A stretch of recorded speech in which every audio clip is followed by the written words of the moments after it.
What did you say for accountability? What was your accountability today? I said I mowed my lawn and I got heat stroke, and Nice. that I errantly said that Minnesota owned Iowa, which I corrected in the moment. That was not true. Yeah. Not true. What is their record against? They've lost 10 out of their last 11. But that one where Caden Weegen, that didn't. Yeah, I think it was Cooper DeJean. It was Or Cooper I said DeJean. the Sorry. same thing. Same exact thing. Accountability. Which I should have said in accountability. I made no putts in a scramble that I played in and had 18 opportunities as I was one of the first or two people on our team to putt every time. Yeah. That's always embarrassing when that occurs. And then the other one is I meant to text the word noon to somebody and texted the word boob. That's funny though. How did your team do? We, I think, got last place in the first flight. That's pretty good. Oh, that's pretty good. So, but unfortunately, like you get 8 nothing. under. We're sitting at the table. You get nothing. This other team sits down and they're like, yeah, pretty sure we're not going to win. We're 18 under. We're like, yeah, we were 8. Oh, yeah. I'm playing a scramble tomorrow. It's a 9-hole scramble. It's scramble season. Yeah, Everybody's that's what I said. scrambling. That's what I said I got a yesterday. scramble this weekend. Roommate Dan played in a scramble on Saturday. Okay. I was just like, everyone's scrambling. Sunday will be the legendary sauce heist. If you guys, Oh, you're going to Pancheros? Yeah, absolutely. Can you bring me some? Because I'll have a lot. Okay, I carry hot sauce with me wherever I go. Do you like the Green-Aid or do you like the red one? I've never had Panchero sauce. They're before. very good. That's why I steal them. I prefer Verde. I prefer the green sauce over the red sauce. If I was picking my, it's not actually called Verde from Pancheros. That's why I said it. It's called Green-Aid. No. It's American. So it's. I'm just saying what it is. That's how you gotta. Well, it's. I know what Verde means. But it is. I know that's the part that's killing me right now. But it is Verde. I mean, that is the color no in Spanish. one is arguing that it's Verde. I'm arguing that it's Verde. There's no such thing as Pancheros. The person who makes the sauce says it is Green-Aid. It's not green. That's the name of it. Green-Aid, okay, like a grenade. Kleenex is the name of tissues. Okay. Green-Aid is the name of Verde. Well, Verde is just a color. No, it's a salsa. All right. It's a principle. It's not yours. It's mine. How do you say green in Spanish? Verde. I'm pretty sure Happer just won that one. No, whatever. No, that's not it's the principle. All right. It's not green sauce. It's a salsa made from Latins, and the Latins call it what it's called, Not which if is it's Verde. made at Pancheros in America. But it's not a green sauce. It's a sauce that is colored green. It's salsa, okay? And it's Verde. It's actually hot sauce. So you can't get upset if I use your word. No, I'm saying I'm It's not Americanizing things for you heathens. It's not salsa. Over here. I don't think you need to It's Americanize salsa. Verde. It's not salsa. What is it? It's hot sauce. So it's green hot sauce. That's right. All right, point Happer. The point was already given. I've won again. No. I'm McEnroeing. You're now giving a point? I'm McEnroing. I've conceded. I'm conceding the argument. Borg McEnroe. But yeah, Sunday. That'll be the sauce heist day. I think we're on 6 or 7 years in a row. Is it always the same 7? Pancheros that you are sauce heisting? We have switched it up over the years. That way there's no pattern. Yeah, we spread the love. We've got off the 101 freeway is what he's saying. Wow. We went a little out of the way for some reason last year, but we'll see. We'll see what happens this year.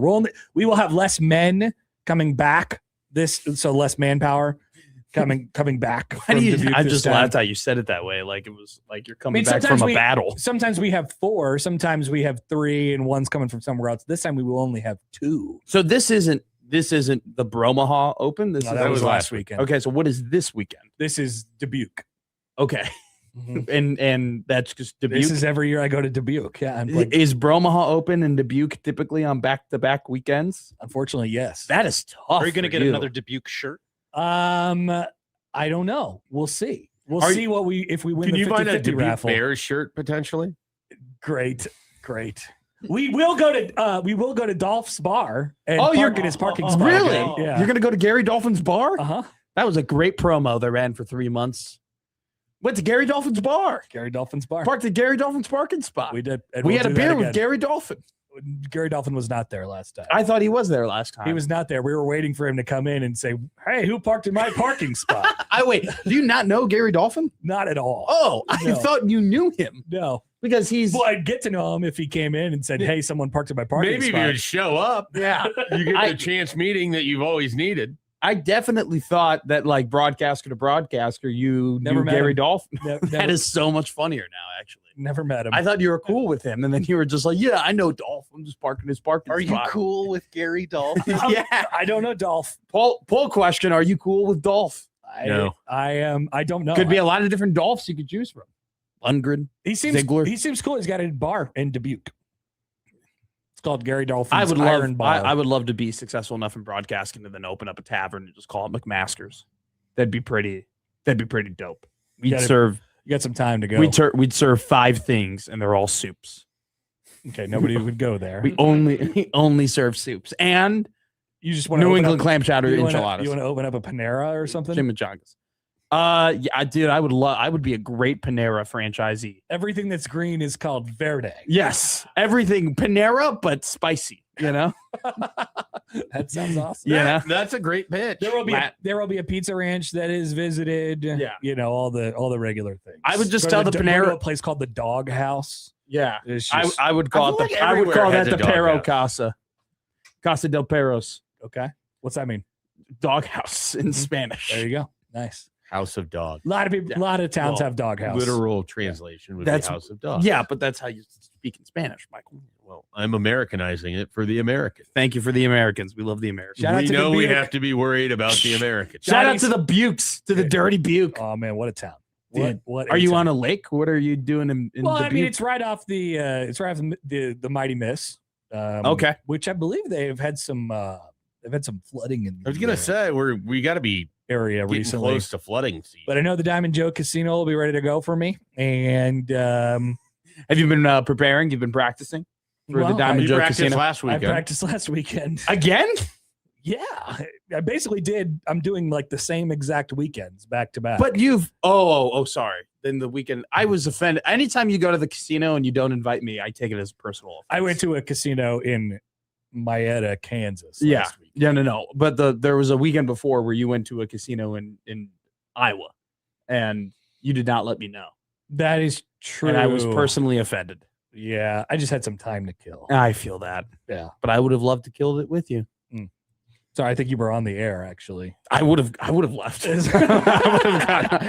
We would have done the thing USC does where we pre-record things, and I would have gotten out of here. Sidlar Oh, says they don't do that. No, do they? I have no idea. Actually, apparently everything's live on that show. Sidlar says Scott Wolf should open a bar, and Black Cat says Cowards Bar and Grill, and it's just 10,000 pictures of Lincoln Riley. That'd be great. You and Scott Wolf are boys. We are. We've only met on the radio, but I like him a lot. I mean, I call people I've only met on the radio my boy. Okay. Connor Onion, one of my boys. Yeah, Connor guy. Onion's cool. He's my dog. He'll be on with us Monday. He's your He dog. will. He will. He's gonna be. He's your Perro. What did you just put in our ear, Josh? He put Fernando Mendoza. Oh, that goes to everyone's ear. Yeah, it goes to everybody's ear. That's Huh. what he just did. Why does it do that? Shouldn't do that. Yeah, that's exactly what it did. Well, the And TV works. I had to get Fernando Mendoza in my Although, ear for 2 seconds. I've enjoyed having the BTN on this morning because they played last year's Big Ten championship game. And Schaefer and I, every time we looked up, we were just marveling at the Charlie Becker guy catching everything. Dude, he's so good. He's a freak. He's you know how so many good. receiving yards he had last year? At the end of the what was it? 623 or something like 678. that. Yeah, and then So he had a fine season, but he and had caught everything. But he had I think he had 500 yards So in he- like the last 6 games. He had something like that. 34 catches. Every critical catch he but caught it. I think I can remember 12 of them, which is incredible. Isn't that I awesome? remember a third of his catches were like iconic catches. Do you know who was like that? Well, Hunter Renfrow had like 100 catches. Yeah, but what that he like, was Yeah. the comparison. that's another He's guy like where a it's like rich man's Hunter Renfro because he's bigger and I'm faster. pretty sure he's like 6'2" or something like that. Yeah, Becker. Yeah. He's a big He's, guy. they list him as 6'4", but he Yeah, doesn't- he's built like a tight end. Well, maybe a little. He's skinny. He's a little skinnier than a tight end for sure, but he's 6 just foot. He's catches everything. so big. He's awesome. Now Josh Hoover will have to throw him some balls that he Well, can he's catch. he's also got the Marsh kid out of Michigan State. He's he got gets to throw Nick to. Marsh. And then they got His body in the mash. In the marsh. Why are you Not saying next to the marsh, in the marsh. Is that like a Jack Nicholson quote from It The Departed? is. Wow, good job. Did you spark notes that? I did, yeah. Yep. Yeah. In the marsh. It was a Every time he catches the ball this year, I'm going to say that. So in get the ready. marsh. In the marsh. Mock Pope. Yeah. He's Yeah. going to get fired. Maybe. Yeah, good. Maybe. We could have Kentucky basketball and Alabama football available for job openings this year. That could be fun. That could be really fun. I can't wait till we say that Ben McCollum is going to be the Alabama football head coach. He's got to take it. Whoa. Ben's got to take it. How do you say no to Alabama football? He's got a lot of great offers out there. That is going to be Ben McCollum is already becoming the new Brad Stevens in terms of you have to make him say no. He will become that. It's as long as he is The at most Iowa. notable one of that is North Carolina, right? Yeah. That's the only one that's happened so far. I'm Right. making a prediction that the next 10 years, as long as he's in Iowa and there is a job that we deem that's quote unquote better, it will be out. Well, you got to A call lot of Ben. jobs are better. You I was got to gonna say, you like, got to call Ben first and Okay. see if he'll come. And then you can go and do your thing. That guy was wearing an Elijah Surratt shirt, but it was in a Waffle House logo. That's dope. It was Elijah Surratt's name in the yellow blocks with black font. That was fun. The Big Ten has announced its preseason honorees. Okay. Would you Who like we to hear got? them? Yes, So I they- would. The Big Ten is idiotic, and they don't do like preseason first team, second team, third team. So they just list a bunch of guys, and they say, "Here you go. Here's some guys." Here's our preseason guys. They have 3 guys from Indiana.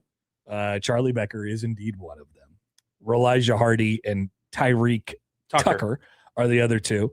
Then Iowa's Cade Piper is on the team. Anthony Smith, the preseason defensive player of the year. Mike Schaefer's boy, Julian Sayin, is on this list. That's your boy? Not my boy. Okay. Julian Sayin is here, though. Jeremiah Smith, Dante Moore, Coy Parrish, Jaden Mayava, KJ Duff from Rutgers, and Antoine Raymond from Rutgers. Wait, so how did they do? Like, is this by It's position? just guys. Or is No. it just They don't have Here's some, positions here's on some there. guys. That's how they do it. that is so dumb. Here's some guys. That is so stupid. Like, I don't even know that there's a running back mentioned. in Antoine there. Raymond is on Okay. there. yeah. From Rutgers. And then you don't have. Do you have? You have enough you linemen? have one offensive lineman. That is insane. It's the Big Ten. You have one offense, And you have one D lineman. 2. Well, you have, Smith's an edge, right? I suppose. I kind of think that's on the line, but yeah. You have one DB.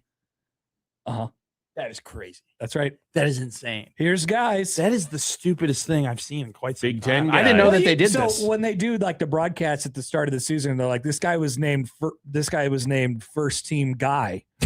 Yeah, we should Or have. just guy. Yeah, we He should. was a guy. he was- that he was- the league said this year, so he has to be a guy. Earlier in the year, I got an email of a list, and this guy's name was on it, and means he's pretty good at football. Jip. Big Ten guys. It needs it needs a name in front of it, like Gruden's. What was it? Gruden's Grinders. Yeah.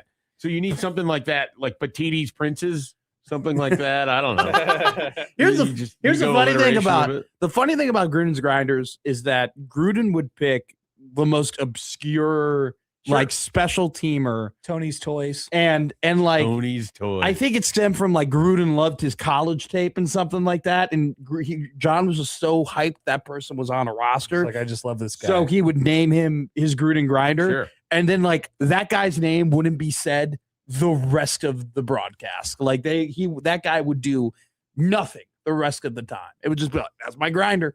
Let me He tell you was what, just- man. Wants to highlight his guy. I think Sherrick McManus was like his Gruden grinder for the Chicago Bears This- for like 4 straight games. This could be true. Absolutely no one would argue. No one did. That's why those are my favorite types of facts. The ones that nobody can check me on. Those are facts. Matt Facts. That's a great hat you have, by the way. A Creighton Prep. Is that Creighton Prep? no, Oh, is it just Creighton? it is. Okay, my Yeah, bad. yeah. It looks like Creighton Prep, though. It does? What's the Is difference? it the C? Isn't that the Creighton Prep C? Or am I just wrong? I mean, here? this used I'm to just- be the Creighton. Am I C. just? Am I just? Am I just? It's like their baseball hat. Am one I that just they trying to have be at Omaha game. Matt and I'm just failing miserably? Josh Hudson, go ahead, chime in, please. Do you think Connor Happer would wear a prep hat? Central guy Connor Happer? I don't know. I think you would just wear hats if you liked hats. I would not wear a prep hat. Are Okay. you like a shark where you just have to keep moving forward or you'll die? Yes. Okay. Yeah. I mean, I would love to like stop and play that segment back where you just took that turn to, hey, Connor, that's a hat you got there on your Well, I head thought there, we were and- done with that. I thought we moved off of Gruden's grinders pretty quickly. But you- Is, You know? is that what you happens do with the take a shark? beat. If Yeah. sharks stop, they die. Yeah, they never stay still. They Oh, man. they always They have can't to move reach his forward. Yeah. stasis What a or shark whatever. fact. It's Shark Week, you know. Is it? Didn't know I that. feel like no every idea. week is Shark Week. You're supposed to live every week like it's Shark Week. Now, I am always afraid of sharks. are you you a a shark- shark facts about sharks? If you stab a shark in the nose, it'll be disorientated forever. Not like you don't have to stab it. No, I know everyone says punch it, but if you stab it, it's screwed up for life. It's just done. Well, yeah, I'd imagine if you stab So what if anything in the instead of nose, stab, you just say the word bonk because it sounds funny? if you boop a shark, yeah, Boop. yeah.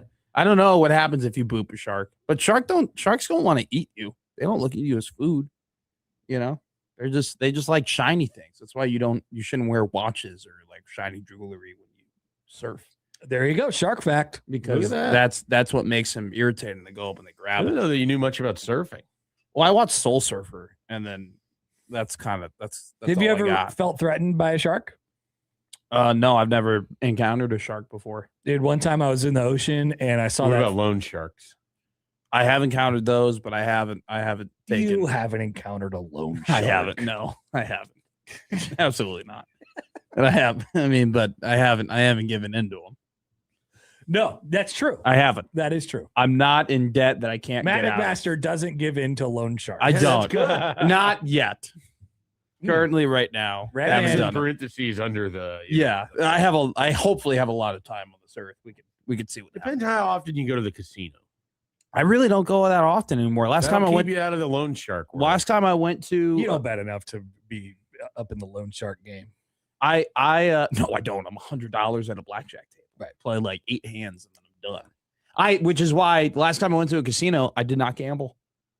I didn't. I was there. My buddy wanted to go. You just stood there. Yeah, I just hung out. They got $6 drinks at the casino. It's not a bad deal. You know, I just Free Pepsi. why is this so funny to you? Why are you laughing so hard? I just $6 drinks, man. Sea chair at the casino. The idea Yeah. of you and a buddy just meeting up at the casino to not play games and stand there and drink free Pepsi. I mean, he or- was gambling, and I was like watching him, and I was like, I got some entertainment after seeing somebody lose $300, you know. Okay. So I was like, thank God it ain't my money. And then we went home. Shark fact from Radman: sharks don't have bones. Is it all cartilage? I don't know. That sounds right. I don't know what sharks are made up of. Our shark expert, Josh Hodson, everybody. I don't.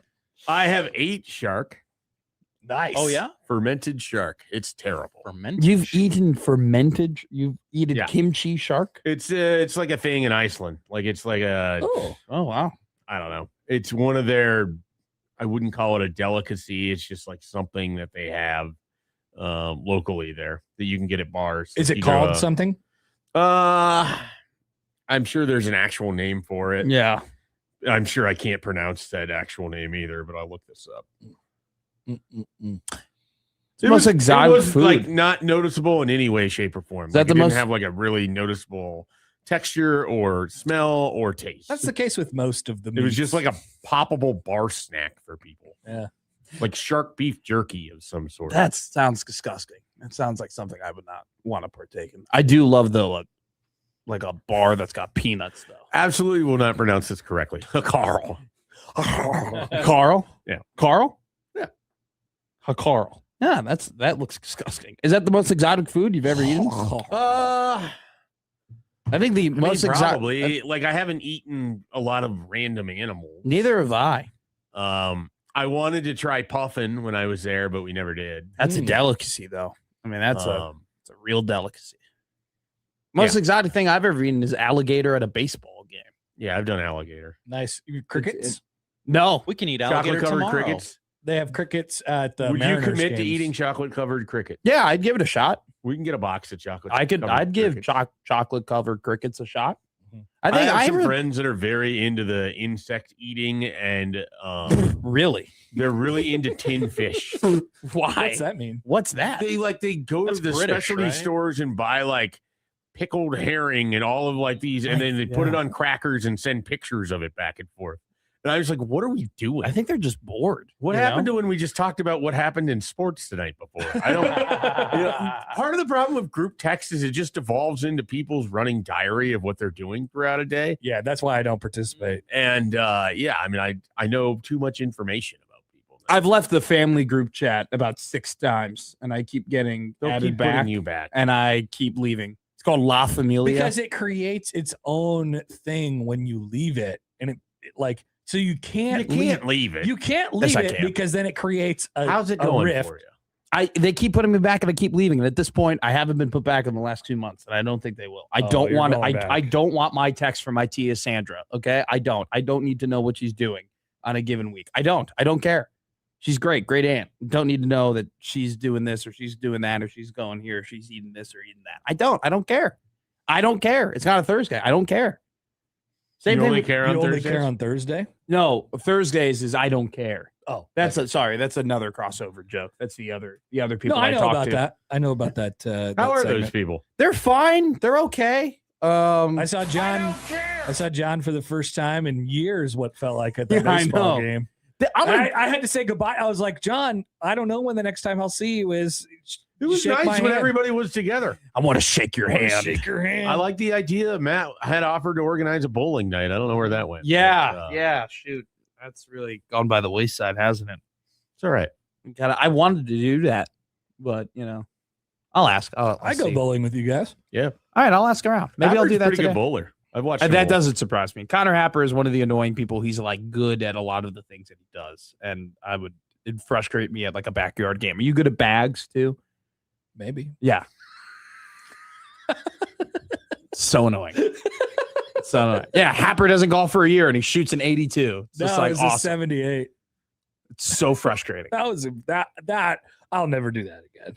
I golf. I I don't literally think- golf 4 times a week, and I shot an 89, and I felt like I was on the top of the world. I don't think I'm ever going below 80 again in my life. At least you did it. I At did. least you accomplished And it. it was might in a- do it too. It was a competitive round too. I'm just so amazed that it all came together that day. But it's not happening. Jim and O'Neill goes, Matt should try the 999 challenge with crickets and beer. Oh, you could definitely eat 9 crickets. Yeah, I think so. And we can probably get 9 thimbles of beer you wouldn't pick up. Thimbles. Thimbles are. Jim also said, if you guys could get Jim Nance to give you a drop that says Trashing McMaster, a tradition unlike any other to play before the crossover, it would be awesome. I feel like that's the most consistent part of the crossover. Cameo. I don't think we trash you. No, you Every day. just say Greenade and say it's Verde. It's That's salsa. not trashing you. You've He's telling clearly you to It's been be to a annoying. Pancheros. It's annoying. It's annoying. Just go to Pancheros. You'll see. I've never been to Pancheros. I've never been to. We used to have Do you ever Pancheros in the drive great state to of Nebraska. Chicago? I've done it Seems before. like you rarely ever drive across. I do rarely ever drive to Chicago. I'm like that's why I have the United Explorers card because it's I get miles and then I pay for it. Our It's always the credit card. Exactly. I love it. It's my most prized item in my life. All right, that's the crossover. That It's was fun. over? What? You guys, I mean, he's always like, we're going to really go to 25 today. I'm like, I always get that look from, I guess it's getting longer and longer. My Schaefer's turned into Bishop. I don't know that that's true, but 4-3. if I was going to be anyone on the afternoon show, it would be Bishop. It would be. Do you have a Bishop? I don't have a Bishop. No. Do you have a Bishop? I do. Can I get it? Can I get your Bishop? When what do you want? There it is. I just said that. No, you didn't. I want your Bishop. We are not leaving until You you want give me to us. just say 3 again? I just want you to say something in your Bishop. Just say Jason Green. Horse crap. That wasn't you. Try again. Dang it. It wasn't. Try again. Yo, what was the oh yeah, Jason Green. There you go. That's the crossover. Jason Green. On 1620 the zone. Oh.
a lot of things I want to get off my chest.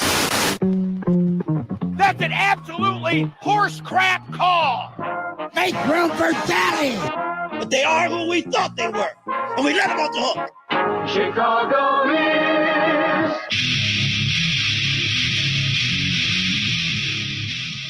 This is Middays with Matt on 1620 The Zone.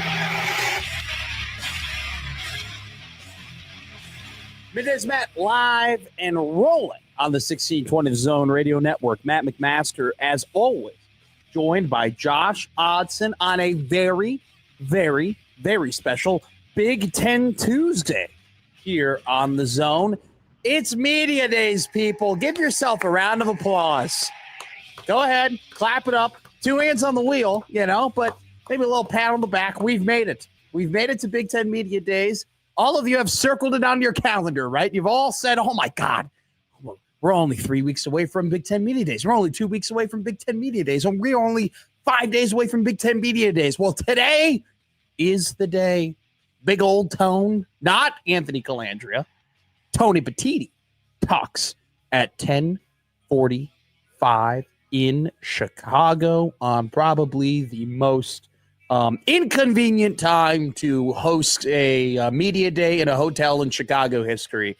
The same weekend where you have a sports collector convention going on about 40 minutes away from the city. And when you have Lollapalooza going down right in the heart of the city, we are going to be having Big Ten Media Days. The Huskers speak on Thursday, but we have plenty of interesting people to talk out after Tony Petitti, because Tony Petitti is going to talk. We're very curious as to what he's going to say. We've talked about this on the show last week, and then we talked about it yesterday. The theme of Big 12 Media Days was we need more teams to spend money in order to compete with the SEC and the Big Ten. The theme of ACC Media Days is God knows what. I didn't watch it. I don't think anybody really paid attention to it either. The theme of SEC Media Days was we swear to you we're going to leave. We're going to leave if we don't get what we want.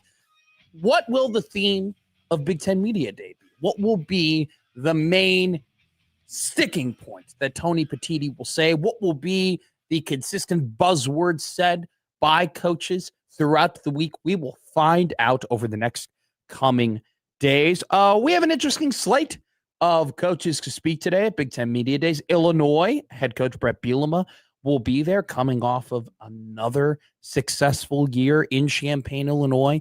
Illinois, a team I am low on this year. We've talked about it a lot on this show. They lost everybody in the front seven. They lost key pieces on the offensive line. I don't believe in their quarterback in Caden Hauser. They don't have that stud running back coming in the backfield who's going to, wreak havoc for him. Chase Brown isn't coming through that door to save you. I don't think that they have enough on the wide receiver end as well. So we'll see. I think at this point, people have given Illinois, and more in particular, Brett Bielema, the benefit of the doubt because they won 19 games in 2 seasons, and Illinois, in their history, they just don't do that. And so rightfully, we say, hey, Brett, we trust you that you're going to be good. But just from a straight-up roster perspective, it wasn't the best offseason for Illinois, and losing key pieces like Luke Altmaier and Gabe Yakus. We'll also have our favorite friends to the East speak today. Iowa will go on the stand. Kirk Ferentz will talk to the media at Big Ten Media Days. One hell of a year last year, in my opinion, for the Iowa Hawkeyes. They win 8 regular season games. They go ahead, they play Vanderbilt. They beat them in the postseason.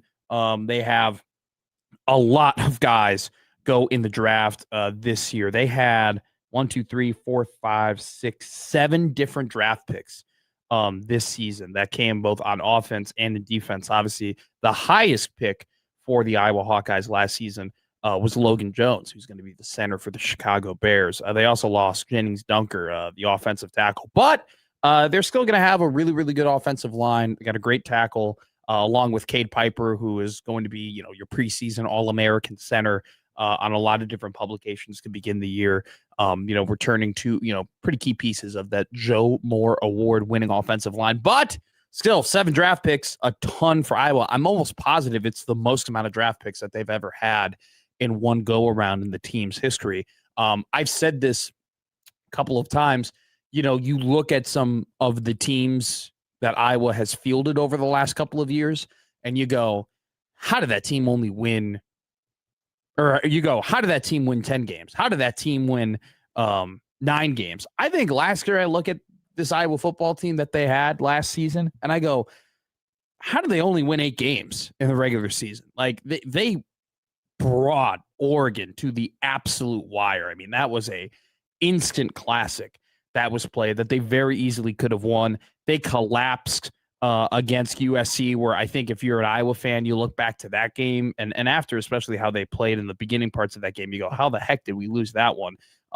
That was a really tough game that they played against Iowa State. That's probably the best Iowa State had played all season long. They lost the Iowa State game by 3 points. They lost the Indiana game by 5 points. They lost the Oregon game by 2 points, and they lost the game against USC by 5 points. They lost all 4 of their regular season losses last year, came by 5 points or less. And so that was an Iowa team that was, I mean, you look at the results. I mean, maybe not the record, but you look at the results and the quality opponent that they played and that they lost to. That's the type of team that was knocking on the door of the college football playoff. They, lose a lot of that talent. And something to be mentioned here that maybe doesn't get brought up a lot. They lost their special teams coordinator too, in LeVar Woods, who is highly heralded as one of the best, if not the best special teams coordinators in the country. He's now working for Michigan State and Pat Fitzgerald. So it'll be interesting to see what type of season Iowa has this year. Illinois and Iowa, 2 teams that Nebraska will play this year. Penn State and Matt Campbell, he'll make his first jaunt to the podium in Big Ten Media Days. Matt Campbell's first ever Big Ten Media Day. Will he talk about his cupcake schedule that the schedule gods have granted upon him? And will his team, which is basically the Iowa State Nittany Lions, will they take advantage of it and have an interesting and effective and successful first year? We will see.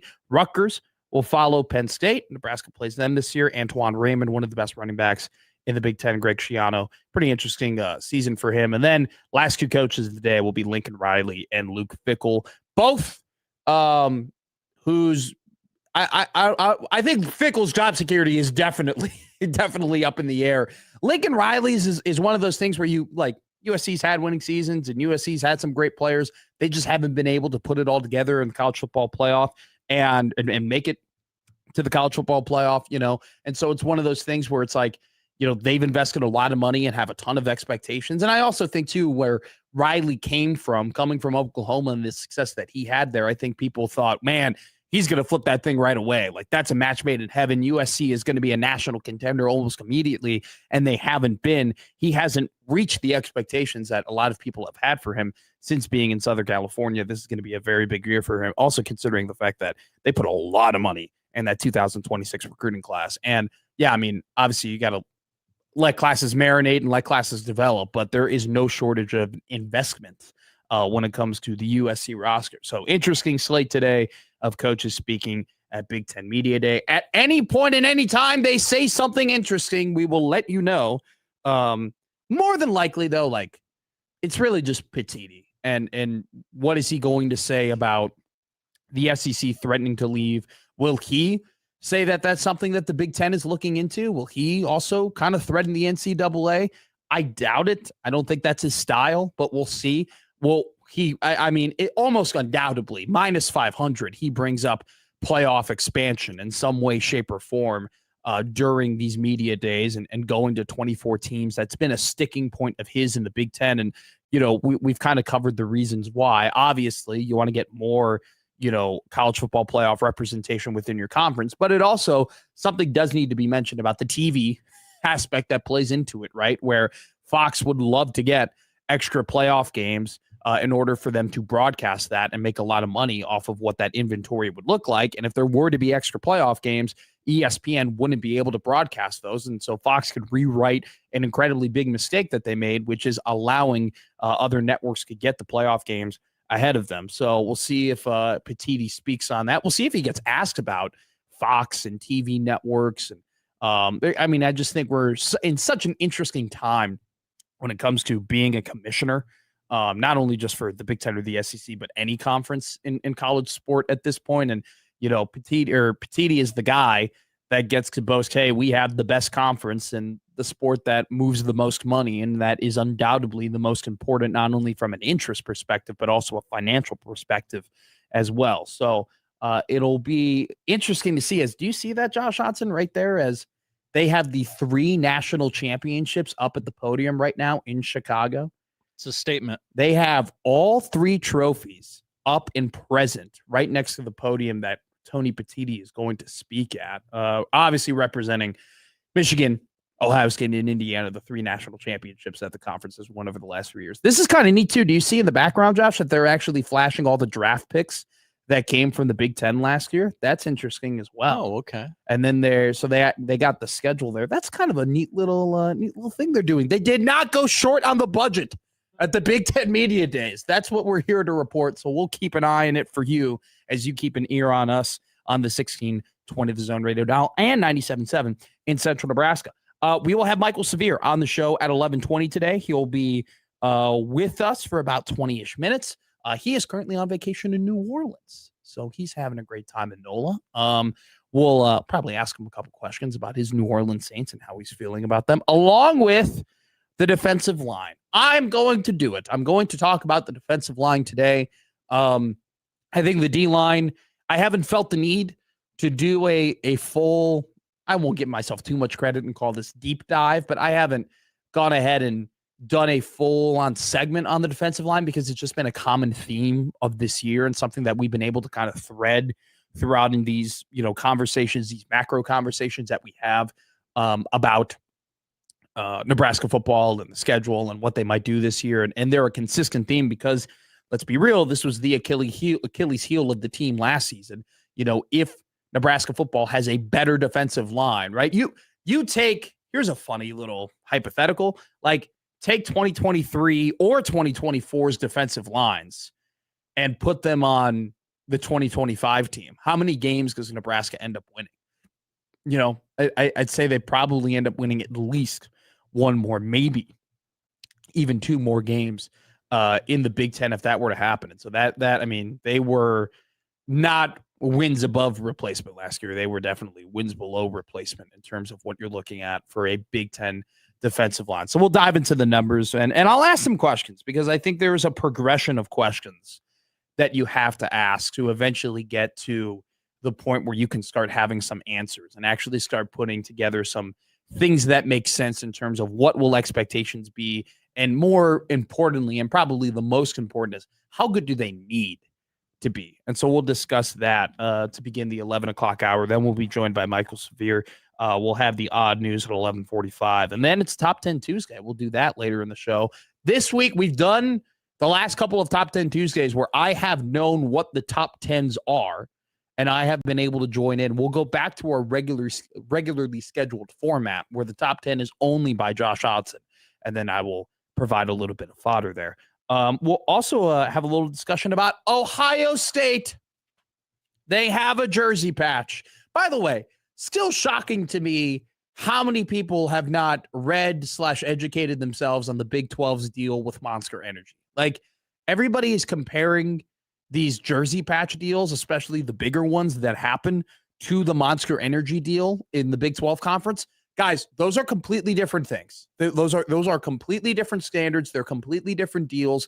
What teams put on their individual jersey patches, on the individual jerseys that they put on, the patches that go on their individual jerseys, that's different from the Big 12 Monster Energy deal. I see way too many people on Twitter who are trying to take shots at the Big 12 based on Ohio State. No, that's not how it works. Okay. It's different. And the Monster Energy patch, once again, does not preclude any Big 12 teams from putting their own personal patches on their jerseys and making deals with other companies to make money. Okay. Like that is literally embedded in the Monster Energy deal. And according to the Sporting Business News, the Monster Energy patches is going to be the Big 12 logo, just Monster Energy, Monster Energized is probably the best way to describe it. So I see way too many people, especially people who are in media, who are trying to compare those two deals. They're very different. So I just want to throw that out there. Interesting though. I mean, Ohio State gets a jersey patch deal that is comparable to NBA teams that is more than professional team, more than NHL teams, probably more than some MLB teams in terms of the yearly revenue that they're going to be getting for their jersey patches. So what does that say about Ohio State? What does that say about college football? What does that say about the Big Ten? What does that say about everybody else who is, looking and angling to get a jersey patch deal done? I'll say this, right? Like Ohio State, a athletic department that spends a lot of money on football, that has been on the forefront season after season in terms of how much they're spending on their roster. Don't forget, a couple of years ago, they were kind of one of the first teams where we went, oh my God, $20 million roster. This is crazy, right? And now that's exploded to 40, 50, maybe even $60 million rosters, according to some reporting. When those guys start to do the jersey patches, right? When the guys who, have enough money in theory and by reporting to not do a jersey patch in order to put their spending at the top level, when they start adding that revenue, that's when jersey patches don't become an option. They don't become, hey, let's get ahead of this thing. That's when they become the norm. And that's what they are now. And so this is just my very soft and subtle way of saying Nebraska is going to get a jersey patch. Like that is going to happen. I think, people should have known that by now.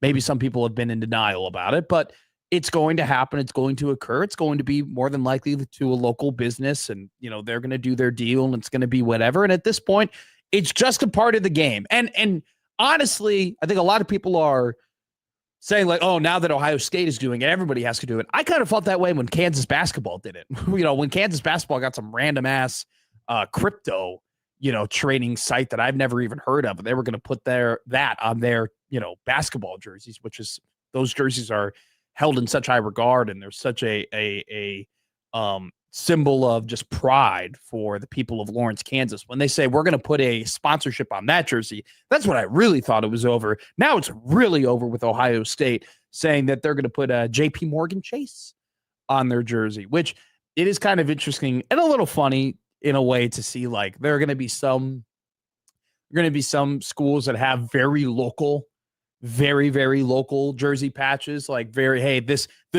company was made in our city, it was made in our state, this company is an alumni, or they're the CEO is an alumni, something that has those deep ties to universities. And then you're going to see massive brands like Ohio State just go, yeah, we got a corporate sponsor, we got a national one, we got one that has just Jennifer Gardner, doing all of the commercials. That's what we got, which I know it's a different bank. Who does the Chase Bank commercials? Are there even Chase Bank commercials?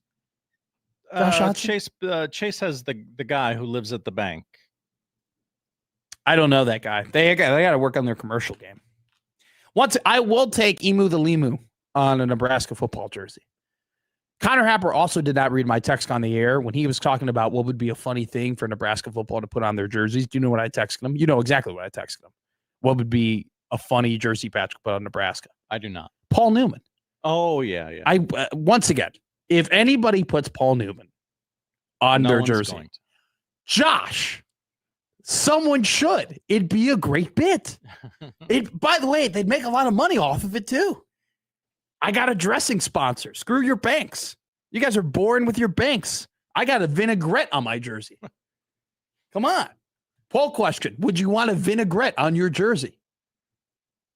I would. We'll talk about the D-line today. We'll talk about Ohio State a little bit more later in the show. Also, too, the article came out yesterday, but it did spark a little bit more thought and some questions for me about the Athletic. They wrote about the 18 college basketball players who are making more than LeBron James. And so that means that there are 18 college basketball players who are making $4 million or more. Rumors that, guys like John Blackwell are up in the $5 million range. Floyd Badunga, he's in the $5 to $6 million range. Monchilovich, who's the sharpshooter for Kentucky, he's in that range too. But it's funny. Do you know, so I looked this up. Do you know how many players in the NBA have super max contracts? I do not. 17. And yet you have 18 college basketball players who are making, $4 million or more, which I would say, like, making $4 million more is almost the equivalent of like having a super max deal, right? Because it's like you have some universities who their budget for college basketball is around that $10 million range, $4 to $5 million of that's 50% of your salary cap. And so the wheels started spinning in my head about the one-to-one comparison about general managers in college basketball compared to, the NBA, and how, you have GMs who legitimately have to think through their strategy and think, how am I going to roster build and how I'm going to allocate my assets? And, this has been a constant conversation. If you've been in NBA podcast land, you've been listening to these things, and it's involved in terms of what model do you go with, right?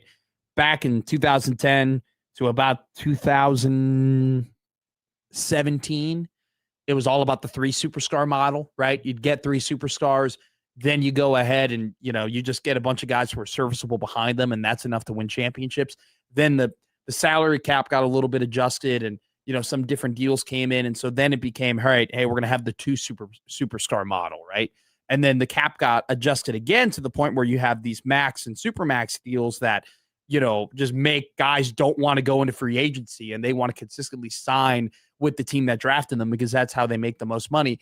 Then the model once again changed from 3 superstar to 2 superstar to, hey, we can have one great player and then let's just get a bunch of depth, right? And let's fill out the rest of the roster with guys who can just consistently play, up our versatility, and have some good coaching. You kind of see the same thing potentially. I mean, it's a little bit different because you don't have a salary cap in college basketball, but you're going to see college basketball teams, go through the same process of, all right, with our budget, what type of model do we want to make, right? What type of roster do we want to build? How do we want to invest in certain players? And I find that just absolutely fascinating that that's happening in college basketball, because honestly, it's been happening with, college football a little bit as well, in terms of, and Tim Verghese has done some great writing on this. Nebraska is one of the teams that treats the college market like the NFL market. And Tim has reported on that. And, I think that you can kind of look at what Nebraska invests in terms of rosters from a football perspective and say, well, they don't spend a lot on running back. A lot of NFL teams don't spend a lot on running back. They do spend a lot on quarterback, and they spend plenty on wide receiver. That's what NFL teams do. It'll be interesting to see that slowly happen in college basketball as well. So we'll talk a little bit more about that and some ideas I have out there and some hypotheticals to add to that topic. Also, Fred Hoiberg, speaking about basketball, spoke to the media along with a bunch of other players. A lot of the newcomers spoke yesterday as well. So some brutal honesty from Fred in terms of just how his team currently looks and how they're playing. And, he kind of addresses some of the questions that we have when it comes to this team in terms of continuity, leadership, defense, so on and so forth. And so Fred kind of got down and dirty with it and gave some very interesting details about how he's seeing his team progress. So we'll talk about some of his honesty and some of the things that he is evaluating for his team and what will be by far the most anticipated season in Nebraska basketball history. After coming off a 28 season year, and you bring back your two of the 3 best players on the team, and Braden Frager and Price Sanford, along with, I think did Nebraska make those big splashes in the portal that maybe people wanted? Did they go and get a Blackwell or a Momcilovic or a Stojakovic or something like that? No, they didn't. But I think the moves that they made were very effective and, more importantly, fit the type of offense that they're going to try and play, and also fit the personality that they want in terms of guys who play defense. I'll say this. I'm really excited to see Sam Warren put on a Nebraska basketball jersey. And it's definitely because I think he's got the potential to be a very, very good Big Ten basketball player, got great height, good touch, but also, his cutting, man, you go and you watch his tape. He is really, really good off the ball. And I'm excited to see what that's going to look like, especially with Trevin Lenhart manning the point. And we'll see. I mean, with this class of 2022, trying to get that extra year of eligibility, could open up the doors for Jamarcus Lawrence to return back to Nebraska. So a lot to talk about today. Tony Petitti currently on the podium. So we'll hit a break here. We'll off the air, I'll listen to a little bit what Tony has to say. He's taking questions actually right now. So it seems like his statements were fairly quick here. Don't forget to email us on the Equitable Bank Zone inbox at Equitable Bank. They take banking personally. Always pick up on the first ring.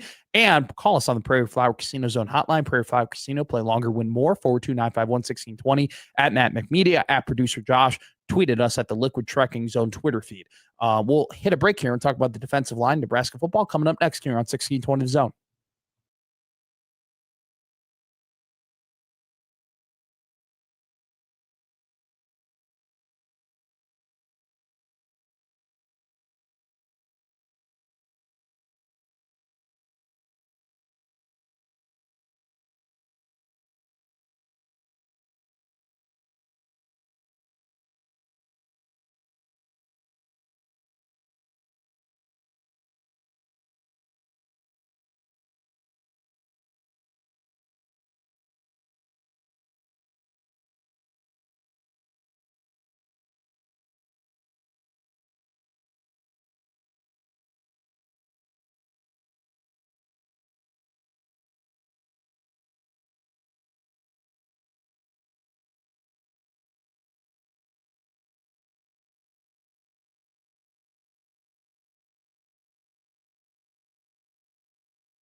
Now, back to Middays with Matt on 1620 The Zone. All right, Tony Petitti is at the Big Ten Media Days in Chicago, currently at the podium. We listened to him for about 6 minutes. There were some moments of word salad, for sure. There was a question that was asked about the SEC and potentially leaving, and Tony just started talking about the CSC, and I was kind of confused where he was going. But he did say some interesting things on the Save College Sports Act.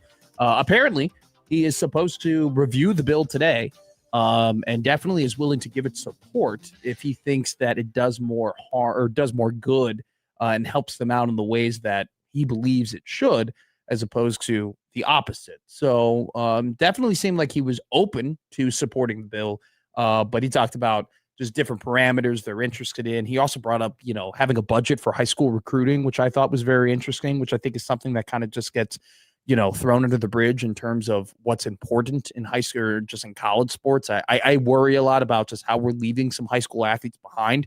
I'm not a very big fan of that. So it was interesting for him to bring that up as a point of contention. Also brought up the 2014 playoff.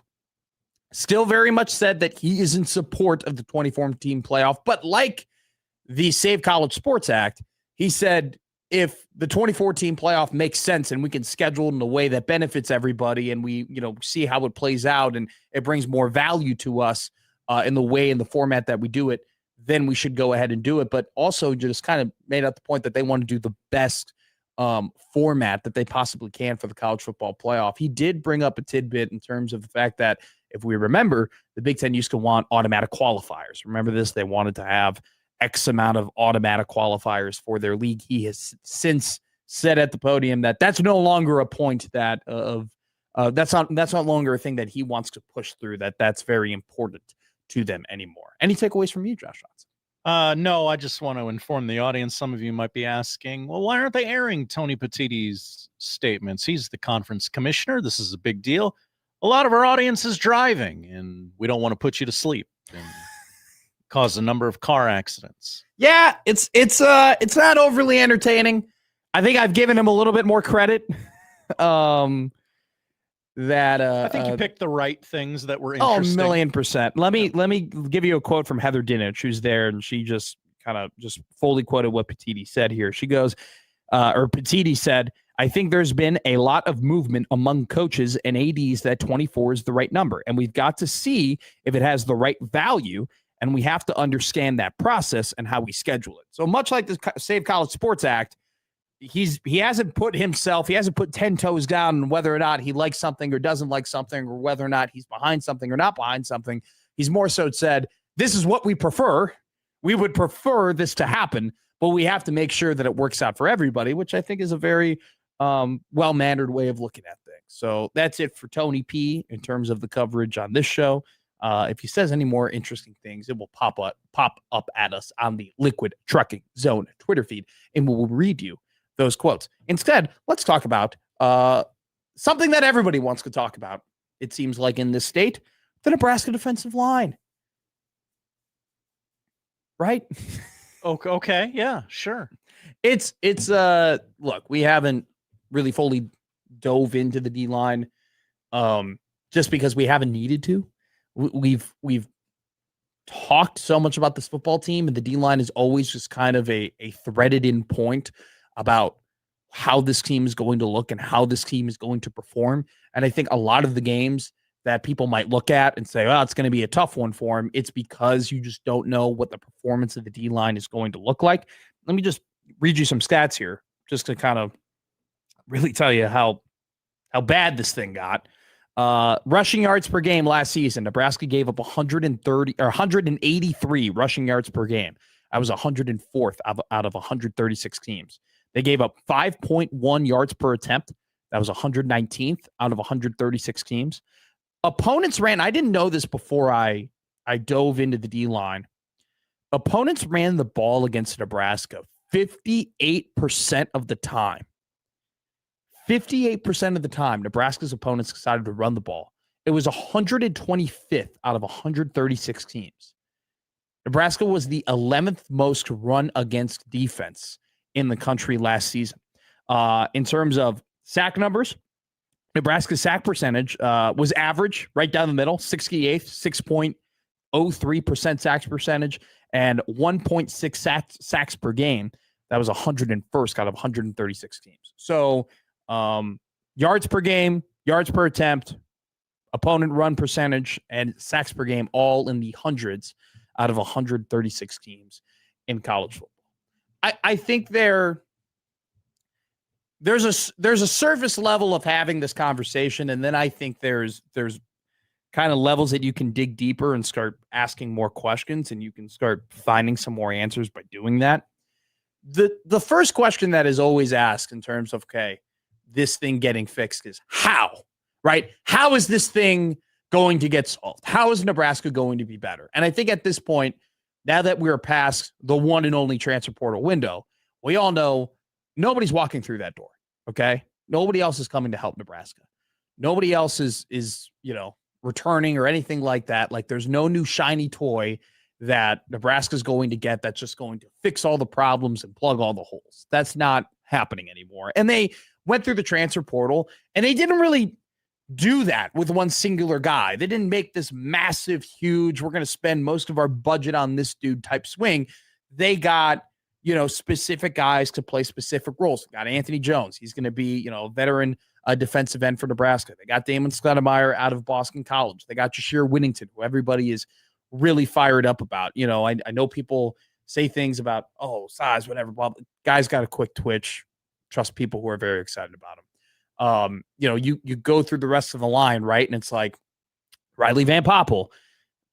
We've played this game. Let's be real. We've played this game with our VP before, where you think he's going to take a big step. You think he's going to take the next step, and he doesn't, which is why I don't blame people for not thinking it's going to happen. You could say the same thing about Cam Lenhart. And also, too, you have some interesting pieces, with a guy like Williams Winery, and then Willis McGahee, who, Michael Severe always very aptly says, had kind of a lost season last year. And so the how is this going to get better is simple. Those guys have to improve.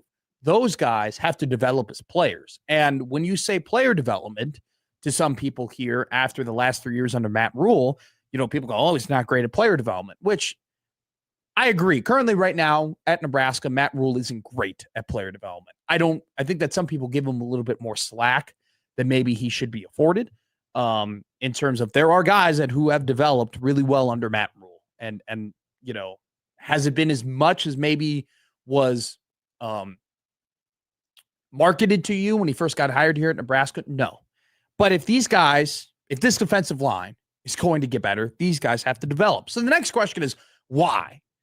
Like, why are they going to get better? Why are they going to improve? Why are they finally going to develop? And I think the answer is, at this point, Corey Brown, who's the defensive line coach. And I think that, going from T Knight, like Terrence Knighton had that room, man. That room loved pot roast. They were all about their defensive line coach. Like, he had a tremendous amount of defensive linemen, and a tremendous amount of that defense respect him and love him.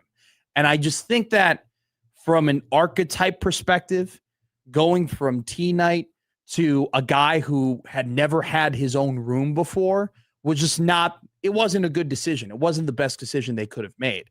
And I honestly think the type of guy they needed to go from Terrence Knight, the guy that they needed to move on, like the guy they needed to hire after Terrence Knight, is a guy like Corey Brown. I don't think they needed, I think going to a young guy who never had his room, that was a mistake. What they needed was a guy who's had a ton of experience. They needed a guy who has been there, who has done that, who knows how to control a room, who knows how to be the adult, who has been in that meeting room hundreds and thousands of times and has developed his own defensive lineman. And that's what Corey Brown has done. Been assistant coach, for 20 years. His last 3 years at Miami of Ohio, he's had 5 guys make all conference teams. In 3 of those seasons, he had a different defensive lineman make MAC all first team, right? This is a guy who is familiar with Rob Orch, who's coached with Rob Orch before for 2 seasons, who, has had defensive lines and had guys who've developed and had guys who have reached the next level. And so with Corey Brown, it's like, okay, yeah, is it he's the splashy hire that everybody knew about, that everybody was raving about, that you knew his name before he got hired? No. I don't know how many people really knew who Corey Brown was in terms of fans before he got here to Nebraska. But I think that he is the archetype of D-line coach that they needed. They needed a veteran guy to take these players who hadn't had a ton of experience being frontline starters. They needed a veteran guy like that in Corey Brown last year. They got him this year, which is good because they still need that type of coach. They still need a guy who can control a meeting room like that. They still need a guy who is very familiar with this new system that they're bringing in with Rob Orch. So it's, how is the D-line going to get better? It's going to be through player development. Why is it going to be better? Well, they got better coaching. But, like, this is the question. This is the question that needs to be asked. How good do they have to be? Right? How good do they have to be? How good do they actually have to, in order to win the games that they need? Right? And so I went through and I found some teams last year that had good records, that necessarily didn't have the best rushing defense and didn't have the best sack numbers. Last year, Illinois. Everybody talks about Burt. Everybody talks about Brett Bielema and how great of a coach he is. There are some people who come on this radio station, this has happened, and said, Nebraska should have hired Brett Bielema. That should have been the guy instead of Rule. That should have been the guy they took a swing on. Last year, Illinois was 40th in rushing yards per game in the country. They were 58th in rushing yards per attempt in the country, and they were 100th in sack percentage last year. They won 9 games. USC last season, they were 9-4. They were 53rd in rushing yards per attempt last year. They were 68th in rushing yards per attempt. They were 28th though in sack percentage. So they did do a good job getting to the quarterback. They won 9 games though, having the 53rd yards per game and 68th rushing yards per attempt. Iowa State won 8 games last year. They were 53rd as well, 142 rushing yards against per game. They were 82nd in rushing yards per attempt at 4.5, and they were 128th in sack percentage. So what I am showing to you is that we asked the question how, but I don't feel like we asked the question why enough. And the question we really should be asking is, how good does this team need to be? And you look at these teams last year. Illinois was 9-4. They were 5-4 in conference. USC was 9-4. They were 7-2 in conference. Iowa State 8-4, 5-4 in conference. Had slightly above average defensive lines. And so I think when we talk about this Nebraska D line, I think often we talk about them taking steps to them being the purple people eaters, to them being a top unit. Hey, they gotta be where they were under Tony White. They gotta be where they were in terms of stuff in the run, where you go ahead and you have these teams like Illinois, you have these teams like Iowa State, you have these teams like USC, where they have other things that they do great, right? They have other things that puts them over the top, that allows them to win 8-9 games in a season. And yet their rushing defense of their D-line isn't necessarily anything to write home about. And so it's one of those instances where I do think if you look at everything else that Nebraska has behind the D-line, I think the linebacker room is as talented as it's ever been. I think the linebacker room is as talented as it's been under Matt Rule. The defensive back room is, talking about an adult in Corey Brown, talking about Corey Brown being a good coach, talking about Corey Brown being a veteran. That's what Addison Williams is too. And anytime I talk to anybody about that coach, and anytime I talk to anybody about the assistant coaches at Nebraska, Addison Williams' name always comes up. So you add that in with super talented linebacker room, with Merritt, with Shavers, with Chambliss, with Foster. You add that in with a defensive back room that's well coached, that also has a ton of talent with a phenomenal amount of depth. Marshall, Donovan Jones, Danny Odom, Jeremiah Charles, Jameer Khan is a guy that they rave about and who's taken massive steps under Rob Orch. I'm saying all this, and I don't want people to be like, oh, Matt's drinking the Kool-Aid. No, I'm just trying to tell you that when you go beneath the surface and you dig a little bit deeper, you find out pretty quickly, it's not as if they got to come in and they got to be gangbusters and they got to, be number one in the havoc plays and they got to get all the pressure rate and they have to have the lowest time to target. Like, what they need, the jump that they need to take to be a good defense is not nearly as much as I think people are making it out to be. I think people are making it out to be that this D line has got to take a jump from 100th to 20th. They really just got to take a jump from being 100 to 68th. They really just got to take a jump from being 100 to 50th. And that's one of those things where, is that still a pretty big jump? Yes. Yes, it is. Okay. They were bad and they got to get to be an average. But once again, I think what, was kind of underrated last year is that the archetype of coach that the D-line had, it just wasn't the right jump, in my opinion, from T. Knight to Braden. This is the perfect jump from Braden to Corey Brown in terms of the veteran leadership that he has and, all of the experience that he has. And then in particular, the familiarity he has with Rob Orch. So the question isn't necessarily how are they going to get better? The question is why. And then what needs to be doubled down on it is what is the actual jump? And once again, Illinois, USC, Iowa State, 9-win team, 8-win team, all had above 500 records in conference. They were able to win football games without having, the great wall of a defensive line that just stuffs the run. Like, the jump isn't that big. Now you got to be better in other places, right? Got to take a jump from quarterback play. You got to take a jump in wide receiver play. You got to take a jump in offensive line play. You got to get a little bit more out of your tight ends towards the end of the season. These are all things that they got to improve on too on the offensive end to really make this worth. But I think the idea that this thing is not fixable, right? That it's just way too big of a jump. Once again, I don't think it's that far of a gap they got to go. All right, take a break here. We're going to keep talking about this with Michael Severe coming up next here on the 1620 Zone Radio Network.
Now back to Middays with Matt on 1620 The Zone.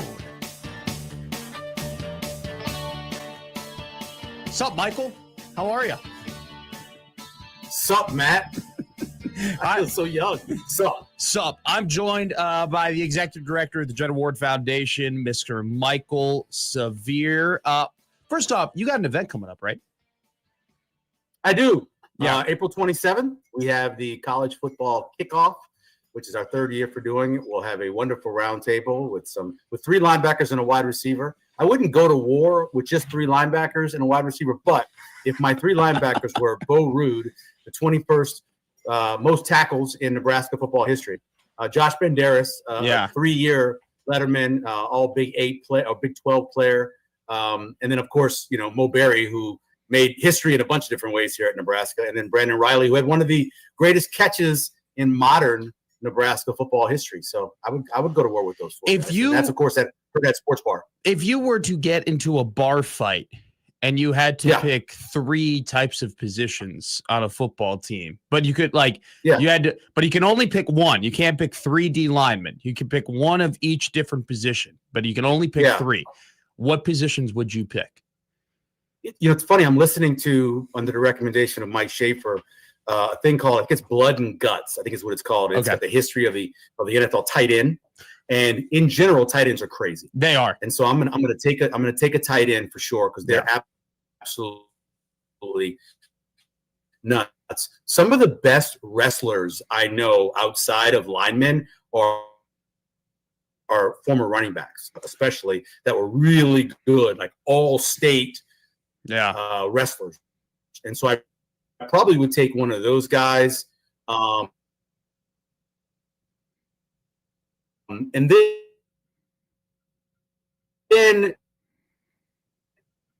I'd probably giant. He'll scare people away, and so probably defensive end, a standard like a 3-4 defensive end, a true defensive end, a crazy tight end, and one of those former wrestlers who was a running back. I think I would do linebacker, D lineman, and then I would do backup quarterback. And the reason why is because I've met some crazy I've met some crazy backup quarterbacks. I've met some insane, just absolutely. They don't give a damn about anything. They are just there to party and have a good time. I would take a backup QB. I'm not going to war with Chase Daniel, dude. I'm not going to war with Chase Daniel. Nobody. I don't care what. I don't care who's available.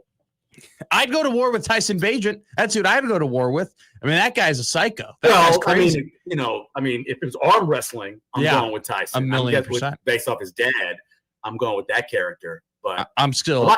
It depends on what kind of backup quarterback you're talking about, Matt. You're talking about the guy who is cool, which is being a backup quarterback, like a Jim Sorgi. I'm a backup quarterback. I'm behind one of the greatest of all time. I'm fine with it. I'll just, I'll chart some plays. Yeah. Or is it a guy who's thinking to himself the whole time, you know what? I'm Jacoby Brissett. I should be a starter, obviously. Is it that kind of guy? What kind of backup quarterback? I'm talking about the type of guy that loves his job. He loves being a backup quarterback. He loves exactly where he's at. And he doesn't want to be anywhere other than that. I'm talking about I would love Case Keenum in a fight, might be like that might rile me up. Logan Smothers was an awesome time. Okay. He could, I'd pick Logan. I mean, that's the backup quarterback I'm thinking about, which by the way, what an awesome holdout from Jacoby Brissett. What an awesome holdout. I loved every single part of that holdout. I loved Give me my worth. Dude, pay that man his money, okay? That's what that holdout was. Pay that man his money. That's exactly hey man, if you're gonna start me, pay me. I don't think I've ever been a bigger fan of an athlete after a holdout. I think some of these holdouts, some of these guys are like, come on, dude, just go. All right, we get you're getting paid a ton of money anyway. Just go and play. Your contract's up and it's not even up next year. It's up in 2 years. You still got okay, just go to work and you'll figure it out, right? You'll make your money. This one's awesome. This one I was just good for him. That's incredible. It's what should happen too, right? Not letting these billionaire owners off the hook, right, being getting a discount off of me. No, if you're going to play me, pay me. I loved it. I loved it. Do you think Cardinals are going to suck though, right? I would assume they would. I feel so bad. I was a fan of Marvin Harrison. I hate the Colts, right? Yeah. but I was always a fan of Marvin Harrison, Philadelphia native guy. Loved him at Syracuse, one of my favorite college players. I nailed his draft position in the 1996 Michael Severe mock draft.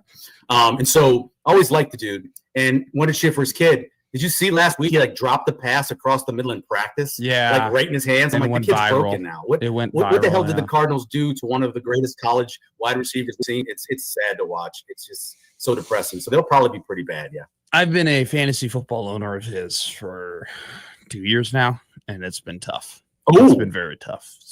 And you'll get the weeks though, Michael, where it's like, this is it. Yeah, this is it. This is what I signed up for. Especially when you could have got. Yeah.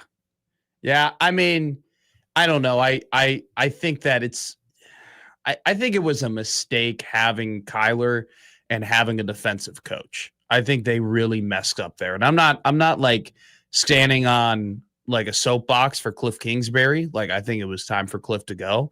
But at the same time, I didn't understand having that investment, having that quarterback, and then making investments elsewhere on the offensive end. It seems like they're always picking an offensive player.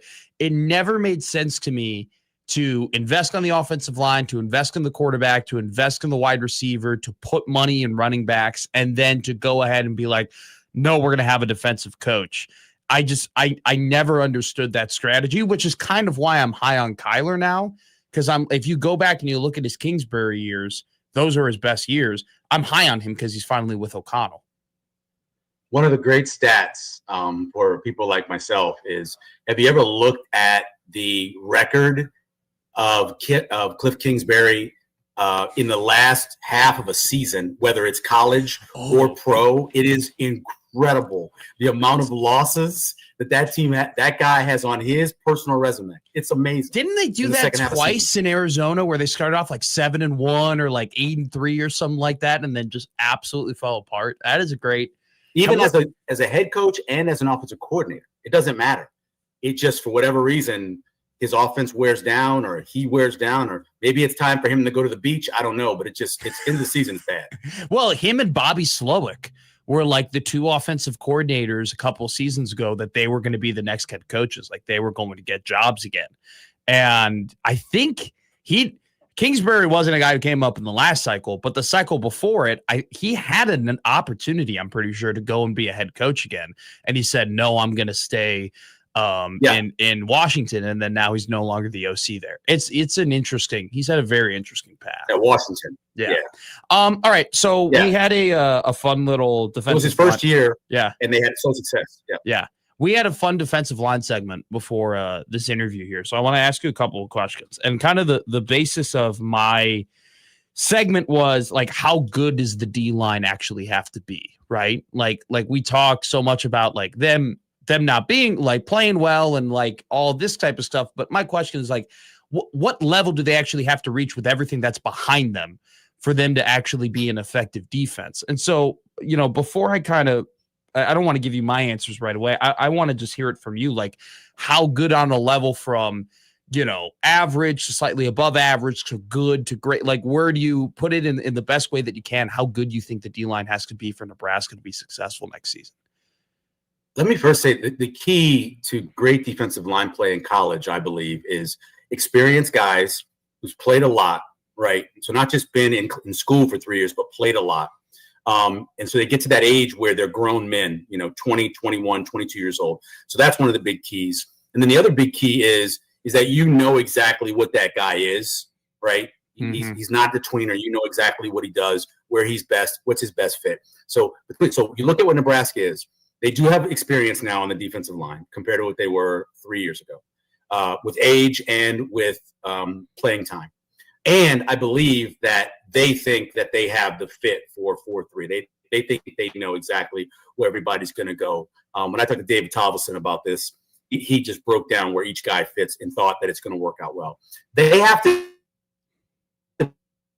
be in the top 8 in the Big Ten, I think, in terms of pressure rate, tackles for loss. Sacks would be nice, but I care more about pressure rate than I do sacks. Yeah. So I think they need to be in the top 8 of those numbers. They should be able to put up huge numbers early, right? Ohio has no returning offensive linemen. Bowling Green has an offensive line that's rated like in the 120s or something like that. Obviously, North Dakota, they should have to put up some numbers. Early on, they should have success. And so put up some numbers. So I think top 8 is legitimate if you're going to be a good team. I like your kind of your opinion on sacks, because it's like you go through their stats from last year's. I've already said this on the show, but I'll just say it to you. Rushing yards per game, they were 104th in the country.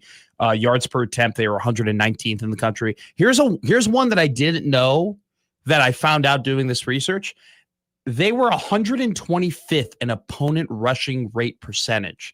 So which means that opponents were running the ball against them 58% of the time. So you go back and you look at some of their vanilla secondary stats and they look great, right? Like this, oh my God, you're only giving up, 161 passing yards per game. Well, opponents are only throwing, the ball against you 42% of the time.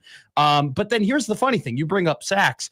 They were only 68th in sack percentage, right? They were average in terms of sack percentage. So you go and you look at that production, you're like, oh, they didn't have a tough time getting to the quarterback, but you have been a big proponent of the chaos stats, right? And the havoc stats and the havoc and like getting their pressure rate, a time to target and stuff like that. And so I think you're spot on in terms of those are some things that it's more, I don't want to say analytical, but it's not necessarily the vanilla stats that they need to get better at. They need more havoc stats, which don't always necessarily that's on the front page. I will say this. I'll give you a couple of examples.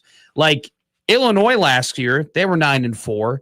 They were 40th in rushing yards per game and 58th in rushing yards per attempt against. USC, they were 9-4 last year. Their rushing yards per game was 53rd in the country. Their rushing yards per attempt were 68th. Iowa State, same numbers, 53rd, and then they were 82nd. 4.5 yards per carry against Iowa State's offense. Is there a world, in your opinion, where Nebraska's rushing defense is just average or slightly, maybe above or below average, and yet they're still able to get to that 7, maybe even contend for an 8-win mark? Or do they have to be better than that? There's no time in the history of Nebraska football where they should be giving up more than 4 yards a carry. They just shouldn't. They should be able to get enough talent based off of being in the Midwest with so many big guys, with so many defensive linemen that have come out of it. I don't believe Iowa, and maybe I'm wrong about this, but I don't think Iowa many times over the course of Kurt Ferentz's tenure has given up over 4 yards a carry. I just don't believe they do that, even though their secondary has been their strength and their defensive ends have been their strength. I just don't think they give that up. So Nebraska shouldn't be giving up over 4 yards a carry. And then one of my favorite stats, of course, is trying to judge exactly who's making these mistakes, right? So you're talking about, does this guy have line yards, or is it actually the yards are on the running back? And if you're allowing more than 2 yards in terms of line yards, you're allowing that running back to get 2 yards down the field before getting touched, then that's the problem with your defensive line and your scheme and everything you're doing. So those two things, Nebraska shouldn't be giving. Especially in the league the way it is now. They shouldn't be. If we're talking going back to the 80s, maybe that would be the case in terms of the way the running backs that came out of the Big Ten. Or you shouldn't be giving up over 2 yards in terms of line yards either. And so those two things I would certainly look at as the season goes along. Yeah, I mean, I use it more for the NFL, but YBC, yards before contact, is something that I always look at in terms of judging offensive lines. Like if you can, the best offensive lines typically are given their running backs like a yard and a half before they're even touched, which is like, that's, if you want to know if you have a good offensive line, especially in the run game, that's a great stat to use. Real quick, like, and I've asked this question to a couple of people, I don't think I've asked it to you. Do you find any similarities with this defensive line and just the defense in general from 2023? Do you look at the 2023 difference and do you see some similarities between what that D line was before we got into the season, along with kind of the new defensive coordinator, new system, all that type of stuff? Yeah, a little bit. I will tell you that going into 23, I don't think any of us thought Nash and Ty would be what they were. I also don't believe that we knew a guy like MJ Sherman or somebody to set the edge. I don't think we really knew about who those guys were going to be, right? And so we have that question now: is Anthony Jones really a guy who can be a real edge setter? Can a guy like Willis McGahee, coming off of kind of a lost year, can he be special in terms of getting off of the edge? And then RV Van Poppel, how can he play can Tyson Terry be a nose when he comes in the game? Can a guy like Dillard Parrott, who weighs like 320, everybody wants a big guy, can he play a little bit more? So there's questions just like going into 23. I see that. I look at Orich's numbers, right? Obviously at a lower level.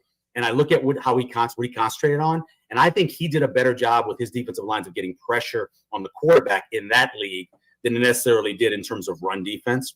So I think that is what I think it's a little bit different in 23. Maybe it's more like 24. Maybe it's more like that than it is 23. Because 23, no one could run against Nebraska. Well, right? Even wasn't the Ohio State where they had like 7 or 8 runs for no gain? Yeah, no, game. That 23 defense was, especially that offensive line, and also too, like they did a very good job of, using the linebackers at times too to plug some of those. I mean, they had some very veteran linebackers on that team as well. I also think though, like I'm more so maybe not so much scheme, but like when I think of 23, like I think of what you mentioned, right? Like Nash and Ty, no one thought they would be that. I don't think anybody thinks that RVP and a lot of those guys are going to have some great years, right? So you have that similarity. I also think of too, and I'm going to stay on the D line, but I want to bring this up. Like when Tony White came in, Omar Brown was a big deal. And Omar Brown was a really good player for Nebraska. But Omar Brown was on the team before Tony got there. Yeah. Before Tony even got there, Omar was there. And everyone kind of, I think, thought he was damaged goods or that he had his year and, it's whatever. Like, he's not going to do anything. And he bursted onto the scene and he became a big deal for that defense. I think Jameer Khan kind of has, and now I'm not talking from a player comparison perspective, but more so from he was on the team last year. He didn't do a whole lot, right? Orich comes in, new DC comes in, new eyes on the product, and all of a sudden he's a guy that we're hearing about. And so I think it's just kind of the whole concept of new DC and then D-line that you don't really know what to expect. That's kind of the comparison I have from 23 to now. I want to ask about a guy. You didn't bring up Dylan Berry. And they love Khan, by the way. They love him. All they do is talk about him. They love him. They love him. They love everything about him. And that's like Omar Brown. Like Tony would come up there and talk about Omar and everyone would be like, that guy was on the team last year. They were terrible last year. He didn't play last year. He was an FCS All-American, by the way. He was an FCS All-American. Connor Brown. Or he was Brown. Whatever conference he was in, he was an All-American for the conference he was in. Yeah. So one guy you didn't bring up, though, that he's kind of a guy that only you've brought up, but he's a 4-star. He was a late addition to the roster. You didn't mention Dylan Berryman. Do you have any expectation for him to, maybe not big snaps, but could he be in a more specialized role, you think? When people talk about him, right. I can't wait to see how he looks. Like, is he in shape, right? Because he obviously didn't go through spring. This is a high school kid. No matter how great your high school is, you're not going to have the kind of condition you have in college. So it'll be interesting to see how ready he is to play right away. But there's no reason why with the 5-for-5 that you're not giving this guy 8 to 10 snaps on first downs to start series or to be late in the series after your starters have gone through about 10 snaps and bringing him in. The kid's explosive. He's got the size everybody wants to see. Plus, he's a little nasty if you watch his tape. And so I'm excited to see him. I just want to know if he's in shape. There's no way to know. You didn't see him in the spring coming from high school. You remember how you were coming from high school. You weren't obviously in the same shape you would have been if you'd have gone through a whole offseason of conditioning in college. So got to see how he looks. He certainly looks the part on tape, though, for sure. Yeah, I don't even want to think about my high school to college transition. I stopped playing hockey. I stopped working out. It was bad. I think I put on the freshman 15 before I even got to college. I think is what actually happened. Real quick. Freshman summer 15. Yeah, freshman summer 15. Real quick before I let you go, Mina Kimes is high on your football team. How do you feel? Does that? I'm high too. We talked about this because you have them pretty bad. I'm telling you. Wait. Time out. I have two left. Here. Time out. I said that they weren't going to be very good in March. Okay. I want a little grace period to just throw out that there has been 4 months since then for me to do a little more research and to look at the things that you guys have done. And I will say they're not going to be terrible. I don't know if I think them and the Steelers are probably comparable, but I don't think they're going to be awful.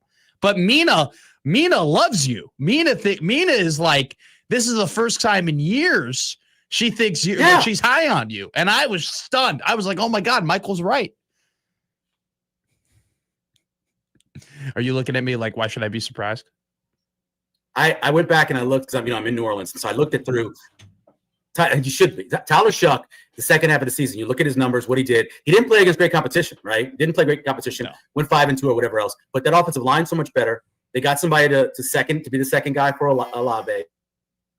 I like the fact that they're going to concentrate on trying to get to the edge in the run game. And they're younger in defense. Outside of Cam, who is older than Methuselah, they're younger on defense. And I think everything about them, weak schedule. There's no reason why they can't get to 9-8. I don't think the Steelers are getting to 9-8, but I think the Saints get to 9-8. Do you think a Saints could win the South would be a good bet? You think it'd be a long shot? Sure, it's got to be pretty even, right? I don't know. No, it's even, right? It's got to be Carolina, New Orleans, Atlanta. I mean, no way. It's Tampa first, even. obviously. No way. Carolina, it's even. New Orleans, Atlanta. That's got to be the order, right?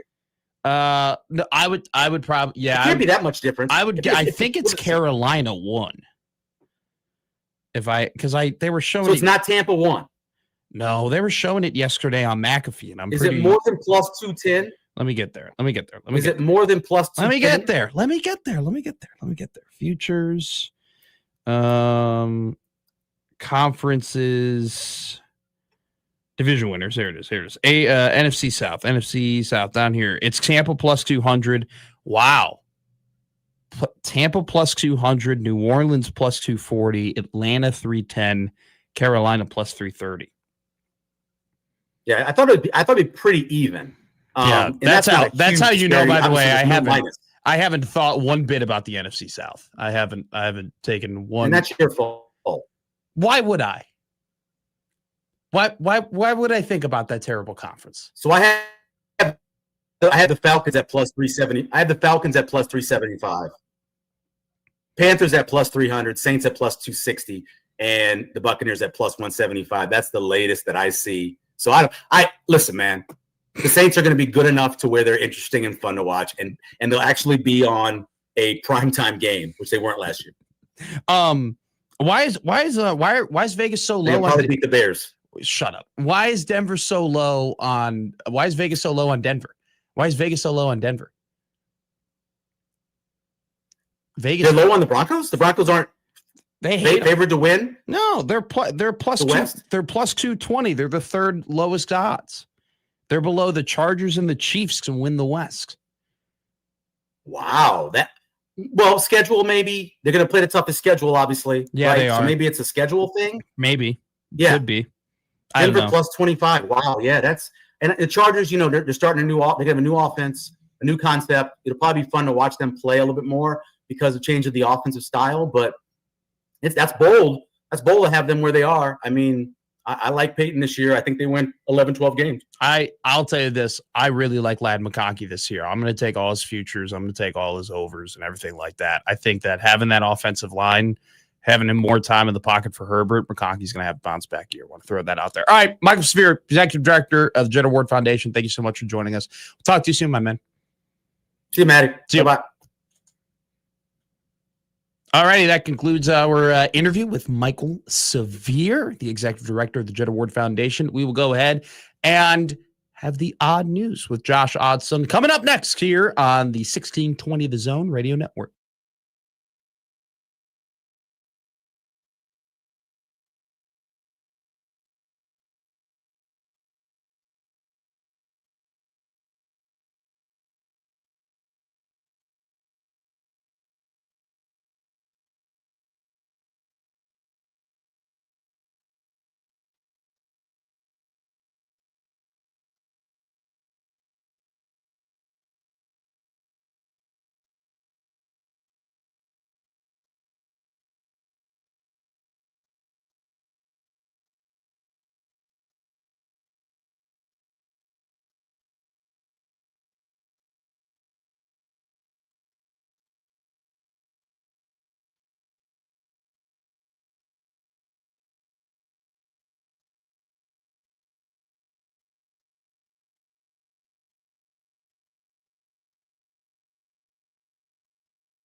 He's from the third largest village in the world, Skokie, Illinois.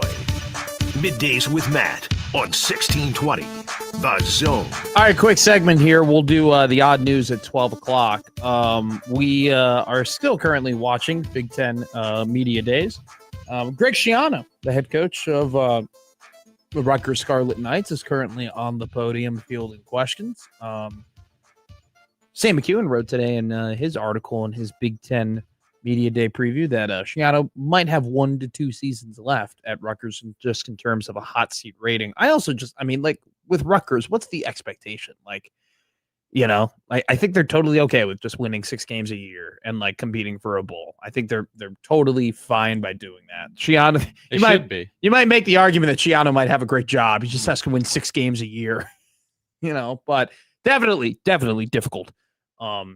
Way more difficult to build a team at Rutgers than it might be at some other places. They do have some very interesting pieces, though, and Antoine Raymond, phenomenal running back in the Big Ten, along with KJ Duff, who's an absolute stud of a wide receiver. Problem is that they don't really know who's going to be throwing Duff the ball this season. I don't know if you know too much about football, but the quarterback is important, and Rutgers doesn't really have one. So Schiano's probably talking about that right now. Quickly before we'll hit a break in about 45 seconds after our riveting long interview with Michael Severe. Had a great time talking to Michael as always. Brett Bielema has made the quote of the day already at Big Ten Media Days. He has said, this is a tweet from On3, Illinois' Brett Bielema takes a shot at the SEC. Quote, they want to live in 2005 forever. Ooh. Got him! Boom, roasted. I wish I could quote Michael Scott. I haven't seen that episode forever. Boom, roasted. I forget what he says to Andy. I'm pretty sure it's the funniest part. Funniest part of this show will be the odd news, which is coming up next here on the 1620 Zone Radio Network.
And now we've reached the point in the show where Josh Odson reads the peculiar, the bizarre, the comical, the odd news with Odd Son. Odd news, Odd Son. See what we did there? The odd news with Oddson. All right, JL, let's get to it.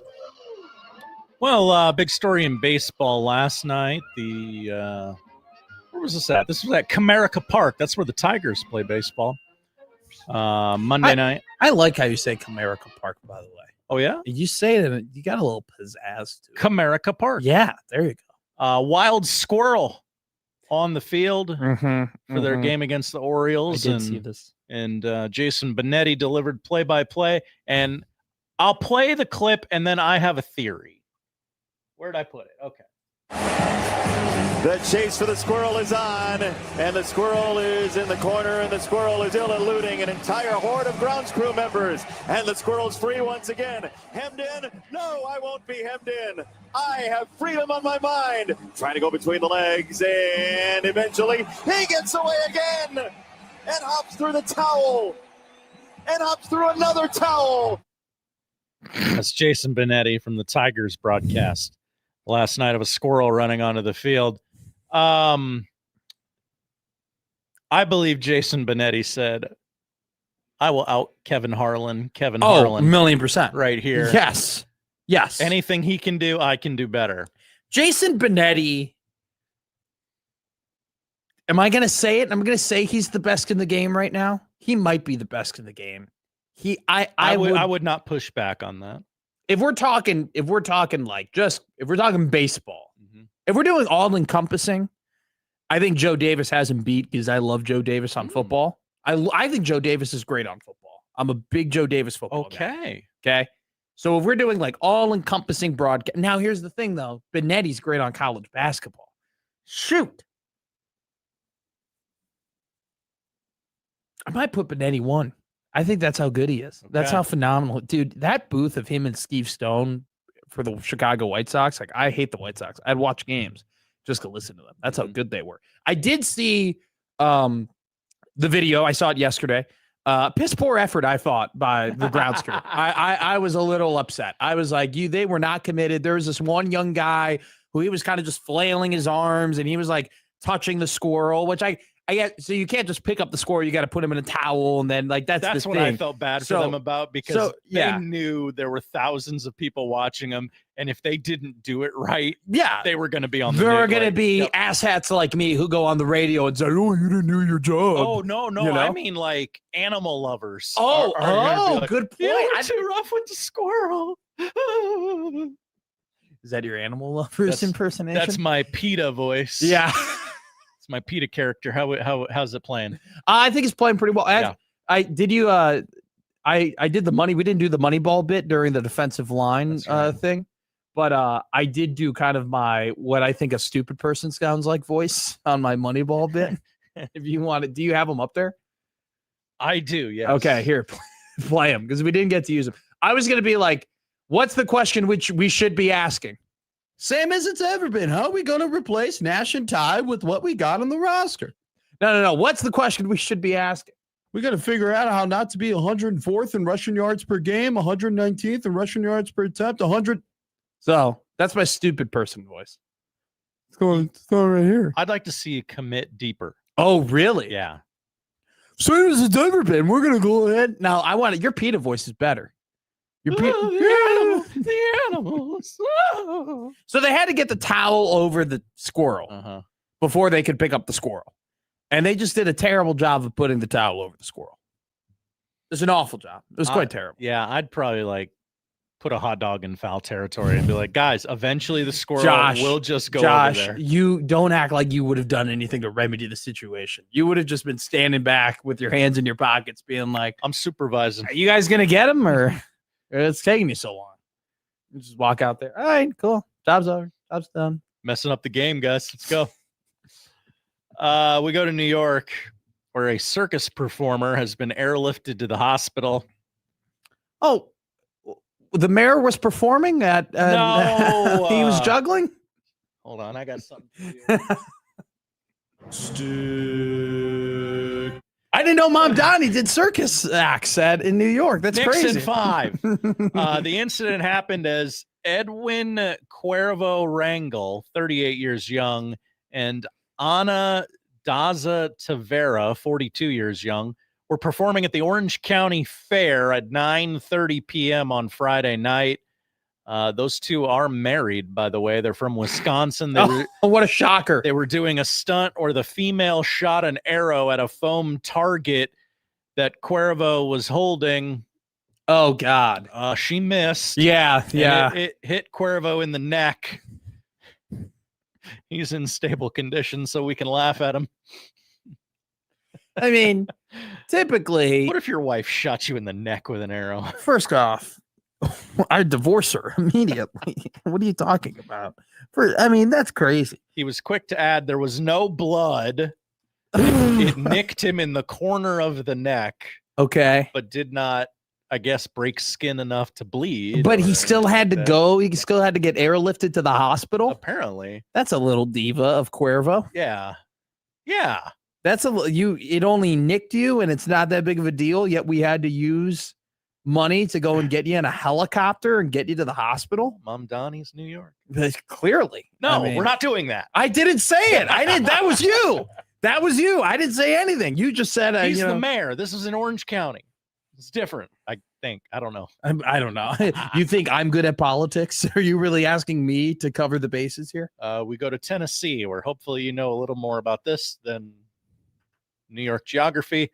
What should have been a routine traffic stop in Lebanon, Tennessee, careful, last week turned into something of a spectacle as the Lebanon Police Department, I hate that, said that a woman who, and this will shock you, had drugs and drug paraphernalia on her was accused of exposing herself to passers-by. Late Tuesday night, officers stopped a vehicle with a couple of senior citizens occupying it. Oh, wow. And they said they saw a passenger not wearing her seatbelt. A canine reported that there might be drugs in the vehicle. After the 66-year-old passenger was taken out of the vehicle, she allegedly started exposing herself to passing drivers along the highway. A reason for the impromptu show was not given. Could it be a distraction technique on her part? Did she think it would help her and the 68-year-old driver out? I don't know. I'm just reading the article. It's anyone's guess, assuming. Why are we speculating? Why are we now report the news? Assuming Fox. why somebody got naked in the car in order to distract people. Was she on meth? Do we know what she was on? I don't know what drugs were in the car, but there were drugs in the car. You know what? That might be idea man Mike Schaefer just hit my head. You ready? Okay. New game. What drugs were they on? Ooh. And you go ahead and we'll do this within the odd news. You find a story that has drug use in it. And then we have to guess what drugs were they on. Gotta be this feels like synthetic weed. Oh yeah, like the kratom stuff or the Delta 9 or all that type of stuff. There's always a number or something. Yeah, they're always just adding numbers and letters to things to make it seem like it's all hip and new, you know. I like Miller Lite. That's what I do. Oh, okay. That's that's what you get all hopped up on. Have you had the THC drinks? I went to a brewery. I went to get them while you can. I went to this place over by Blackstone area. They had like the THC drinks. Have you had those before? Do you know people who have them regularly? I had one time I had a can of something like that. And was it fun? Was it not? Like, what is fun? I don't know. Like, drinking THC. I didn't even know you could do more than, I didn't know more than you can do just smoke it, I knew that you could eat it. I was aware of that. Yeah, it was fine. Yeah. I don't know. That worries me. I remember I was just looking for something to drink at a coffee shop that wasn't coffee. So I got that. I don't remember feeling anything. I wasn't trying to feel anything. I do remember going, that's pretty expensive for a soda. Hokey Skirt goes, Matt is good for 3 Millers and 2 Glizzy at a baseball game through 2 1/3 innings. It was a hell of a party. We got home early. We did. I will tell you right now, I cannot stress this enough. the weight of the world was off of my shoulders after I puked in the toilet of the Omaha Storm Chasers game. Okay. I was loose as a goose afterwards. I was totally fine. We went to a brewery and we started drinking with each other. That's how good I felt after. I didn't eat, though. I didn't eat food after that, unfortunately. I did end up on the Uber home. I did have them stop in a McDonald's drive-thru, and I got. Oh, nice. Have you ever done that before, where you tell the Uber, "Hey, go and stop at this fast food place right here"? No. Oh, it's such. I didn't know they'll do that. For you. They will do that for you. Counts as a stop, though, right? Well, here's what you do. The meter's still running. You do two things. You go, do you want anything? Do you want to eat anything? Oh, that's a pro move. You know, I'll buy you something, right? And sometimes they take it and they'll go, oh, I'll take a quarter pounder. I'll take whatever. And then if they don't, right? If they say, no, I'm okay, I don't need anything to eat. Then you go, all right, I'll tip you nice when we get to the stop. And so when you do tip them, you have to make sure that you tip them. Okay. That's the nice thing to do. Don't ruin it for the next person. Okay. So if you take this advice over the radio here and you're telling your Uber to stop at McDonald's, don't be the person that has them stop, they order, and then you don't tip them nice when you get to your destination, because then they're going to stop doing it for people like me. They're doing you a favor. 1,000,000%. And you're totally right. It's another stop. I know people who will do that and they don't tip enough. And I'm like, what is wrong with you? I'm actually the anti of the guy from the Reservoir Dogs. You're the anti-Steve Buscemi. I've been saying that about you. I actually actively tip more. I want to tip people as much as I, realistically can. Right? There's some people who's like, they have to do the math. Mm-hmm. My buddy will be like, well, it was $22. 20% is, $2.20. I was like, did you like the lady? He's like, was she nice? Did she come up? Did she check on you? Did she have a good time? Okay. $22. Just give her $5. What's the difference? What's the difference between a $24 meal and a $27 meal? 24 is 27. Am I wrong? Am I incorrect? Is 24 27? That's what I think. I think 24 is 27. In this time slot have asked what numbers are other numbers. I'm just saying that it's just like, why do you have to be so analytical with it? She checked on you every 3 minutes. She brought you nice drinks. Your food came very quickly. What's the difference between tipping that person $3 and tipping them $5? Just tip them $5. I go to a dart place, right? I play darts every Tuesday. That's today. Yeah. I tip those people so nice. I tip them really well. Do you know why? Because now they go, I walk through the door, they go, Matt, so great to see you. Also, you're on the lowest rung of the celebrity ladder. So like if Matt McMaster is coming to their establishment and not tipping, famous guy not tipping. This, first off, it's not that I'm famous guy not tipping. It would be, though, if somebody did know who I was from work, which does happen, and I act a fool, then what is that person going to now say about me? They're going to go around, oh, that guy on the radio, he's an ass. That's what Marty Cordero says now. That guy, that's not what Marty says. Marty thinks very highly of me. I'm actually going to one of Marty's concerts coming up here in the next week. That's what I think of Marty. That's what Marty thinks of you. The Storm Chasers are paying you half your salary to host against them, Josh Johnson. I just wanted to throw a Moneyball reference somewhere in there. I'm just saying, tip your bartenders, okay? And then if you tipple, and I don't need to be telling this to the people who are listening to 1620 The Zone, but maybe for your younger cats out there. If you're 21, you're 22 years old, you're younger than me. Welcome. Thank God. Okay. Here's what I tell you. New to the game. You're new to the game. All right. And as a 24-year-old man who's spent the last 4 years going to bars, the math is correct. If you tip well, they'll give you free stuff later. All right. That first tip, you got to make your mark. All right. This is true. I have a $22 tab. I know I'm going to be here pretty consistently for an extended period of time. That first tip is like 50%. Give it to me. This just in, Notre Dame Athletics. Ever heard of them? Yes, I have. They have signed a jersey patch sponsorship deal with SoFi. Wow. That's not the news. The news, it is worth $18 to $20 million a year. It is expected to become the richest jersey sponsorship in college athletics history. Low bar, I understand, but that's a lot of money. Well, congratulations to Ohio State, who held that title for a good hour and a half. Congrats to OSU. You are on top of the mountain heap for a good, 3 hours, actually. That's pretty good. I gave for him you. less credit. 3 hours is so much time. 3 hours is too long, if you ask me. I mean, at that point, most people for 3 hours, like they get in the hospital after 3 hours. That's just a long time.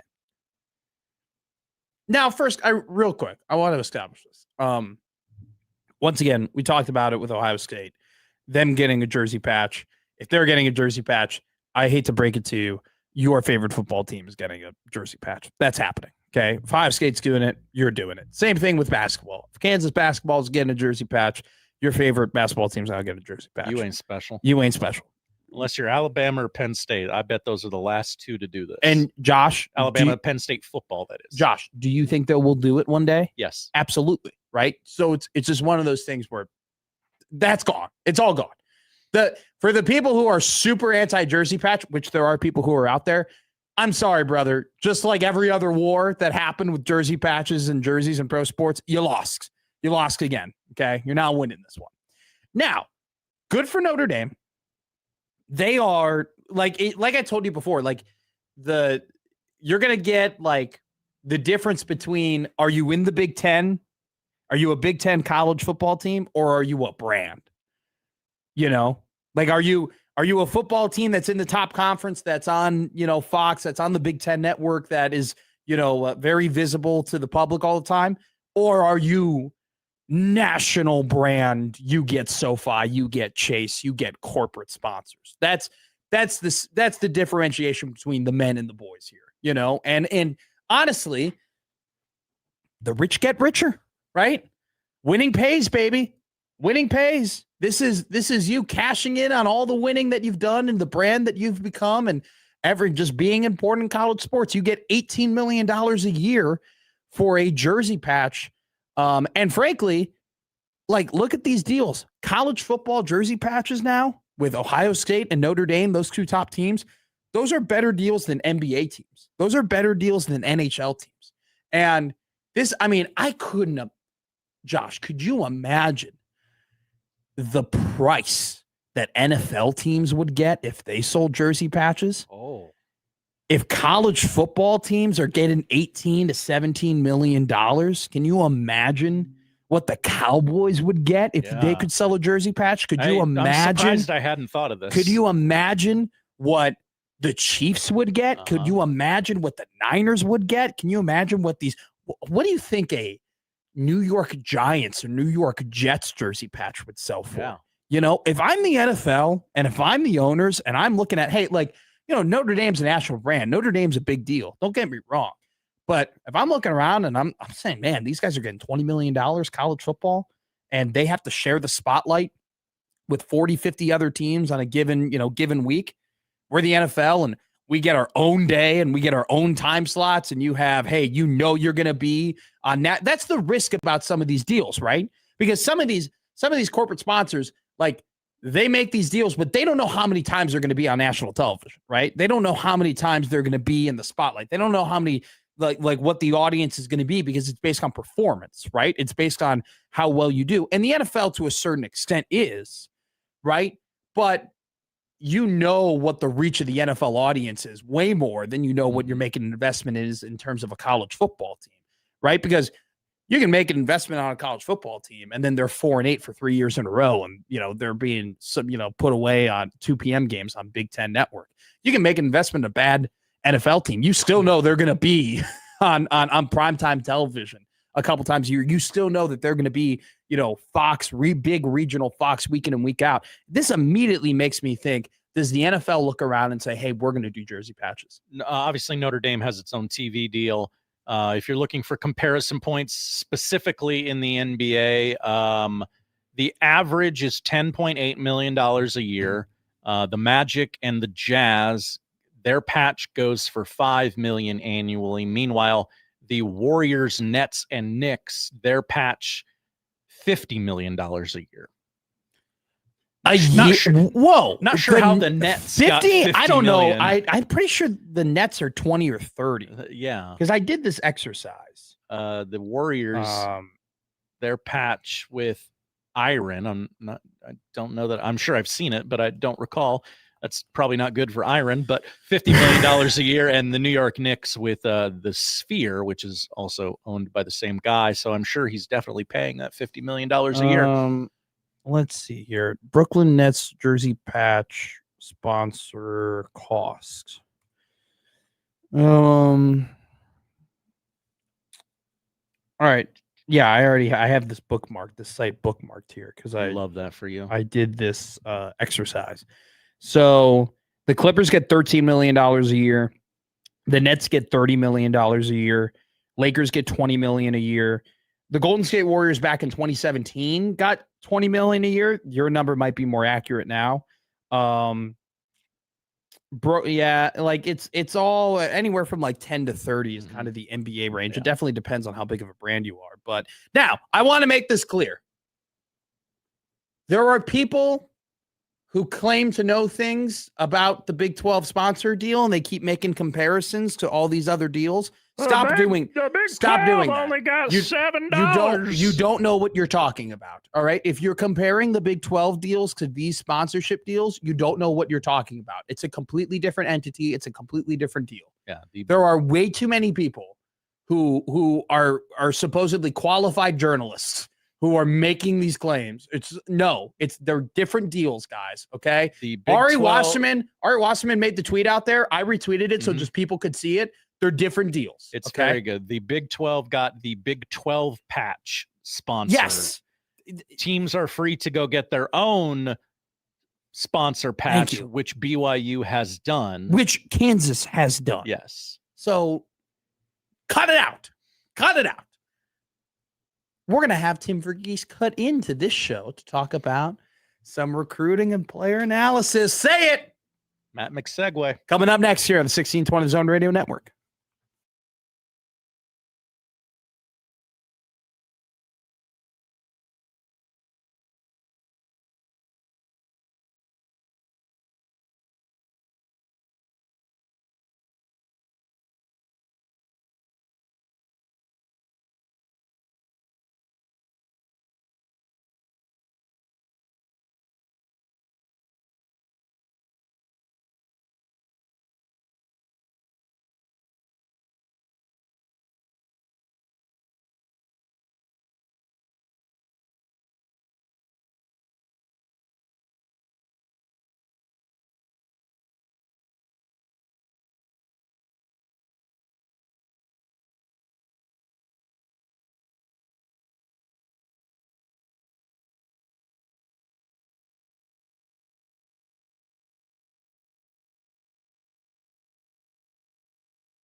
Now back to Middays with Matt on 1620 The Zone.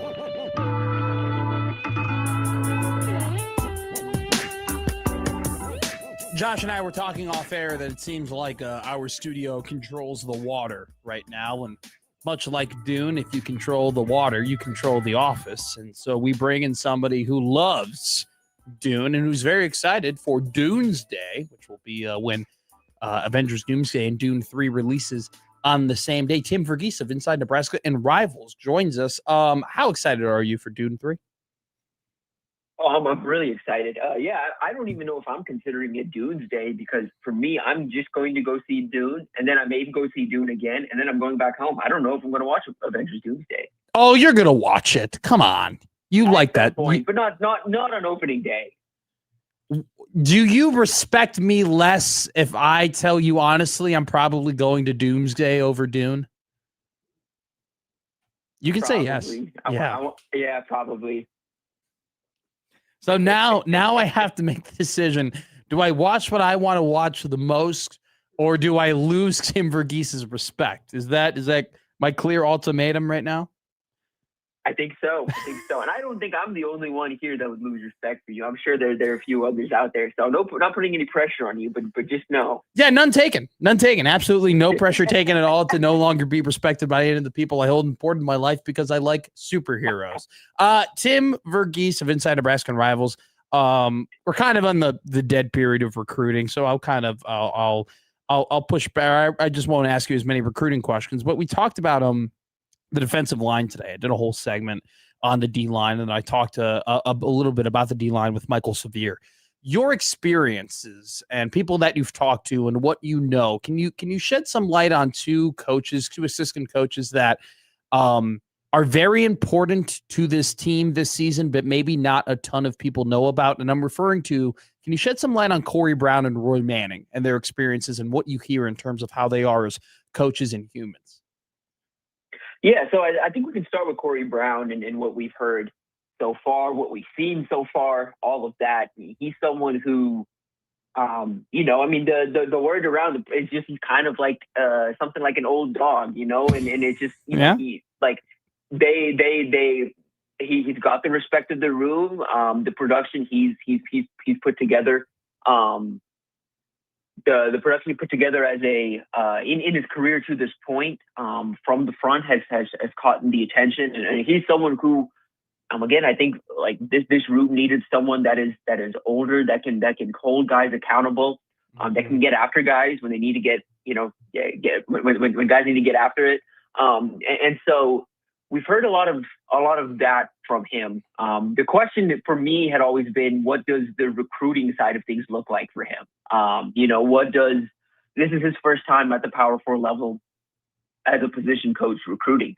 And to this point, he's been very communicative. I noted it on our board, but really outside of Jeep Wade and Lonnie Teasley, who are somewhat working in tandem, of the new assistants, he's been as communicative as anybody. He's been pretty aggressive in who he's been pursuing. I think he's someone who understands and recognizes the value of relationships, building those relationships early. So there's a lot of seeds he planted early at Miami of Ohio that could come out and could help out Nebraska moving forward as they turn forward to the 2028 cycle and beyond. And so on the field, it's kind of the guy that, someone like Riley Van Poppel needed for this stage in his career. It's kind of, and obviously he's not dealing with a Williams and Minari, as much as a Roy Manning is, but having a guy like that kind of voice in the room does put pressure on everybody. And so it's been helpful in that sense.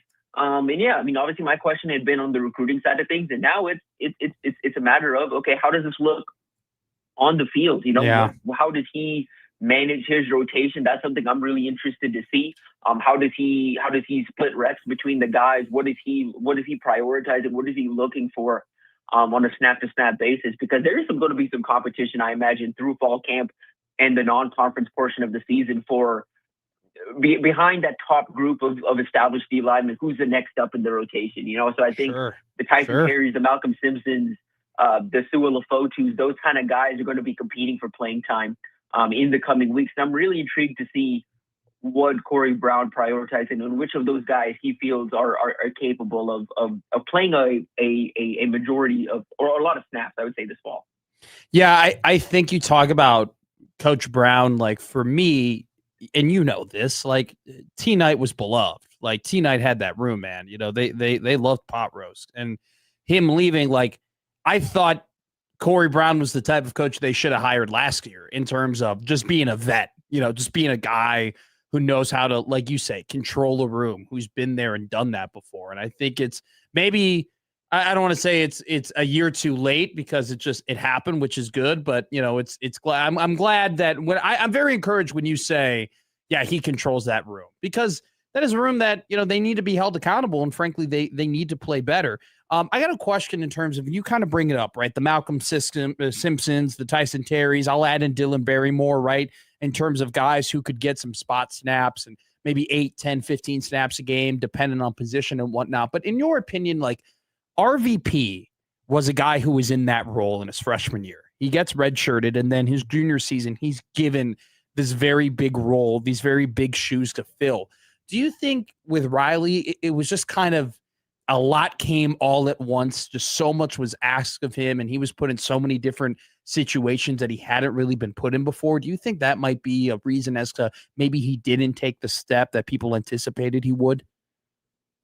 Yeah, there was absolutely some of that where, you know, it's a big jump. And I think a lot of people, and, you know, I think in retrospect too, the way the red shirt and taking that jump was handled, you know, maybe in retrospect, they do try and work him in a little more in 2024 in anticipation for him taking that big step forward in 2025. I don't know where those snaps would have come. You know, it's hard to imagine, hard to see him really working in there behind Nash and Ty, but you do wonder about that, if that would have helped him out a little bit. I think there was just a lot on his plate, and it was somewhat of a situation where, you know, you don't have anybody else. You know what that guy's capable of. You've seen what he can do in flashes, and but he's also with where the depth was at last year, and frankly, I mean, look, we're still in unseen territory with some of these guys too. We may be in another situation this fall. I don't believe we will be, just based on what I know about some of the young guys on the roster and then some of the D linemen they've added. But there could be there's a non-zero chance they're in another situation where they're a couple of weeks into the season and they realize, hey, you know, we have to have Riley out there. There was some of that last year, I think, with the front where look, we're not getting what we need to out of this guy necessarily, but the drop off from him to anyone else behind him in these kind of snaps is too big for us to even consider taking this guy off the field. We're talking enough. That compounds upon itself, if that makes sense. Oh, 1,000,000%. I mean, this is why we talk about depth so much, right? I mean, if you don't, you need to have guys that you first off trust to put in that situation. Because what you're talking about is like having guys that are close enough where you actually feel comfortable putting them out there, you know, and like you can put, you know this, like there are practice players and there are gamers, you know, and there are guys that maybe they don't look so great in practice, but they're out there and they just hit a different gear. But you need guys who can gain trust enough to the point where you actually put them in the situations. And I agree with what you're referring to. And you're right. Like there were times where RVP didn't look all that great, but who are you going to put out there? You know? And I think it is very interesting though, with they brought in there's about 8 or 9 different guys that we can name that might have an opportunity to play, which might be a little bit higher than what they had last year. Here's a guy that we don't talk about a ton, Cade Petrock. Just from a player analysis perspective, Tim, when you saw some of his tape last year, is there anything in particular that you think he needs to clean up a little bit? Yeah, for him, he's very powerful, very strong, and I think for him, he knows how to. I'd like to see a little more controlled athleticism from him next fall, if that makes sense. I think for him, there were times, and you could even see it on the field, where he gets to the backfield or he gets off his block too quickly, but he's moving too fast. You know, it's everything is moving fast, and he's moving too fast. And so, you know, that comes with year one, making that jump from, you know, North Dakota ball to Big Ten ball. And so that'll happen, but I want to see him more in control of his athleticism, and part of that will be just being around this for another year, getting around this type of competition for another year. That'll help him be a little more in control. of his movement. I'd like to see him again. He had some good flashes last year. Would like to see him be a little more disruptive consistently. And then I thought that sometimes he has some bend, especially in the upper body. But for him, there's some stiffness, some rigidness, I would say, to him that I'd like to see. And again, that's some of that. It all pairs together. It comes together with controlled athleticism. It comes together with the game slowing down for him. Would like to see him to be a little more bendy. So, but he's someone I would say I can see what this looks like in a 4-man front, but I'm intrigued to see if this staff sees him as more of a versatile piece than I'm imagining in my head. Because he's someone I see as a strong side D end that could maybe slide in on pass rush settings. But I wonder with the power he generates and the athleticism he has, if he's someone they even consider potentially eating some double teams and maybe working in along the middle, even in run D. Yeah. So like what, be more of a 3 tech, you think maybe? I wonder about that. Just as I mean, a lot of this is depending on where his frame's at too, but I think he's more of a true DN. But I wonder about it from he's got powerful hands, he's a powerful individual. But he's best as a gap shooter. He's best, kind of getting into the back. Yeah. And it's why I think, that power, all of that, like he's someone who, I don't necessarily know if they're going to be able to trust to set an edge like they trust Anthony Jones is bringing him into the program, but he's someone they can develop and say, hey, look, Anthony Jones isn't long for this program. He's got 1 year and then he's out, but we need someone here who can set an edge consistently. And if that can be you, Cade, you've got a spot here for the next few years. Okay, last question here for you. I was going to ask you what you might ask Matt Rule at Big Ten Media Day. Who cares? Anthony Jones, like, do you look at him as maybe like MJ Sherman 2.0 in terms of what he can do in the run fit game for them off the D end?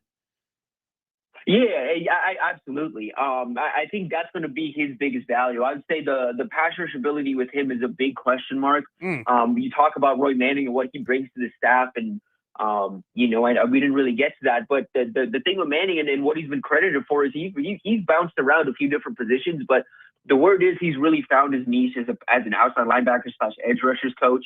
And he knows how to kind of harness these guys and really polish off those finishing moves, polish off that last step that allows guys. And that's the key step, allows guys to kind of close on the quarterback. And so I'm looking for improvement from that with Anthony Jones this year because he hasn't had a whole lot of true pass rush production, but that's not necessarily something I'm looking at as we absolutely need to see this from Anthony Jones or it's a disaster. Sure. I think what he brings as an edge setter, as a run defender, is valuable enough where you're going to feel his impact on that front. And I think he's someone who this staff was really excited about adding. They haven't really had someone that can set the edge like that in the sense of since MJ Sherman.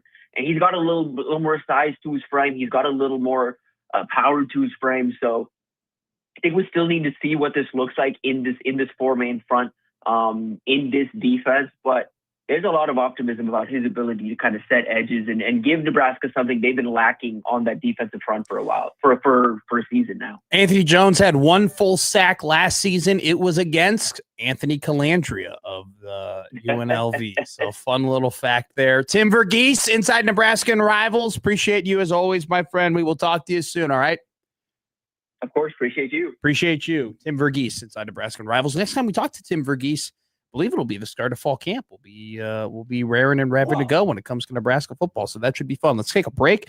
There was just a record-setting deal that just happened in the NFL. Let's talk about that coming up next here on Middays with Matt.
Josh Hodson's boyhood hero was Hank Aaron.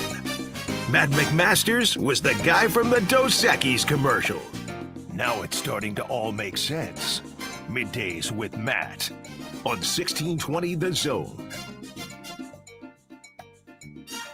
Okay, Jalen Carter just signed a mega deal. Did you see this? Did you hear this? Did you read about this? Yes. I have the internet at my disposal. I was more so asking the audience than I was asking you. There are moments where, yeah, I may not give you enough credit for how in tune you are with sports. I will admit that.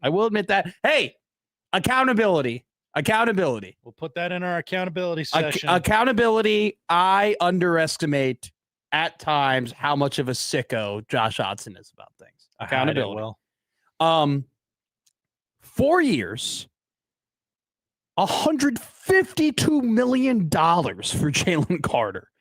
$106 million guaranteed. He's the highest paid defensive tackle in history. Congratulations to his agents, Drew and Jason Rosenhaus, for getting this done. He'll be on contract under the 2031 season.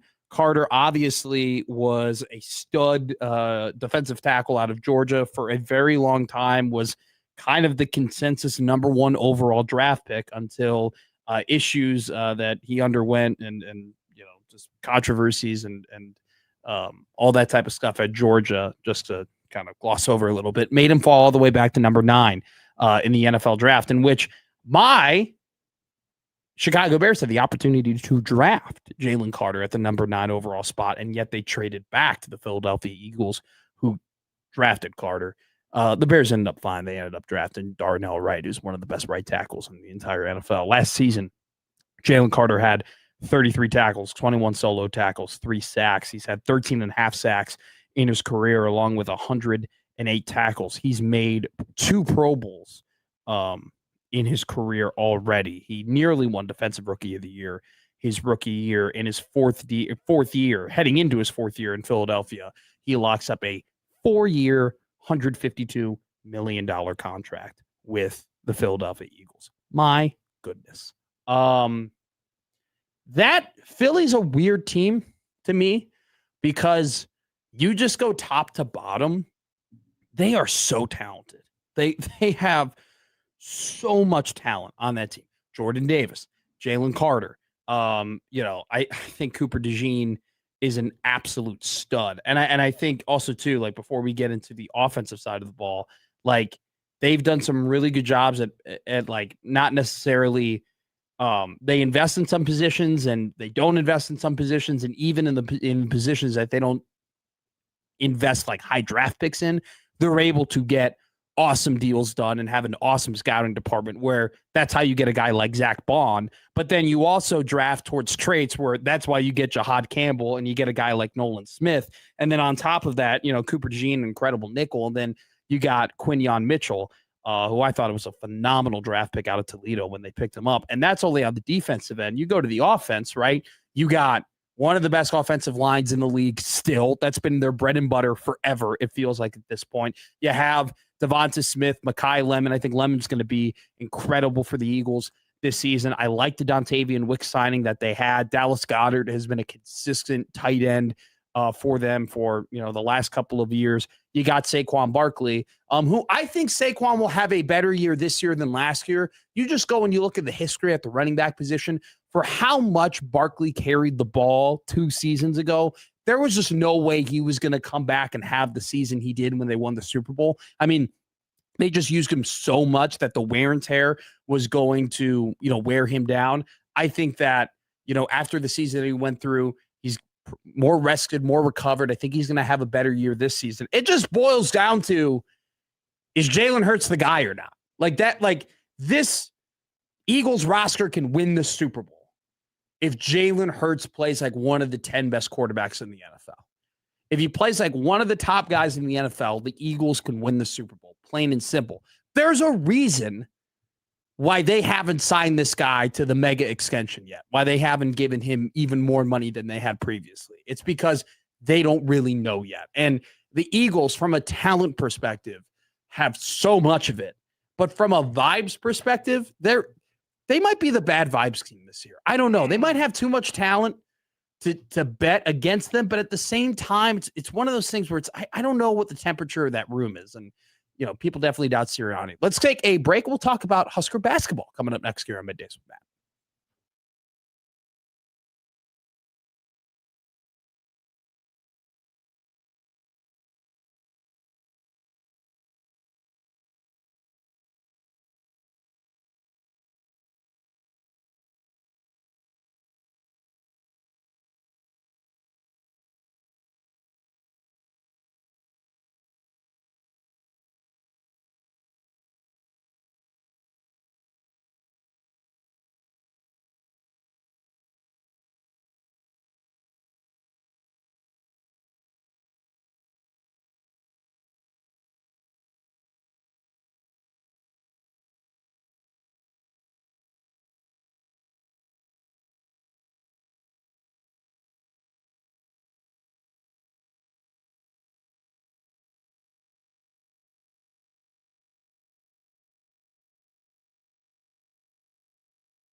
Family Man Josh Hodson, Family Man Matt Mc...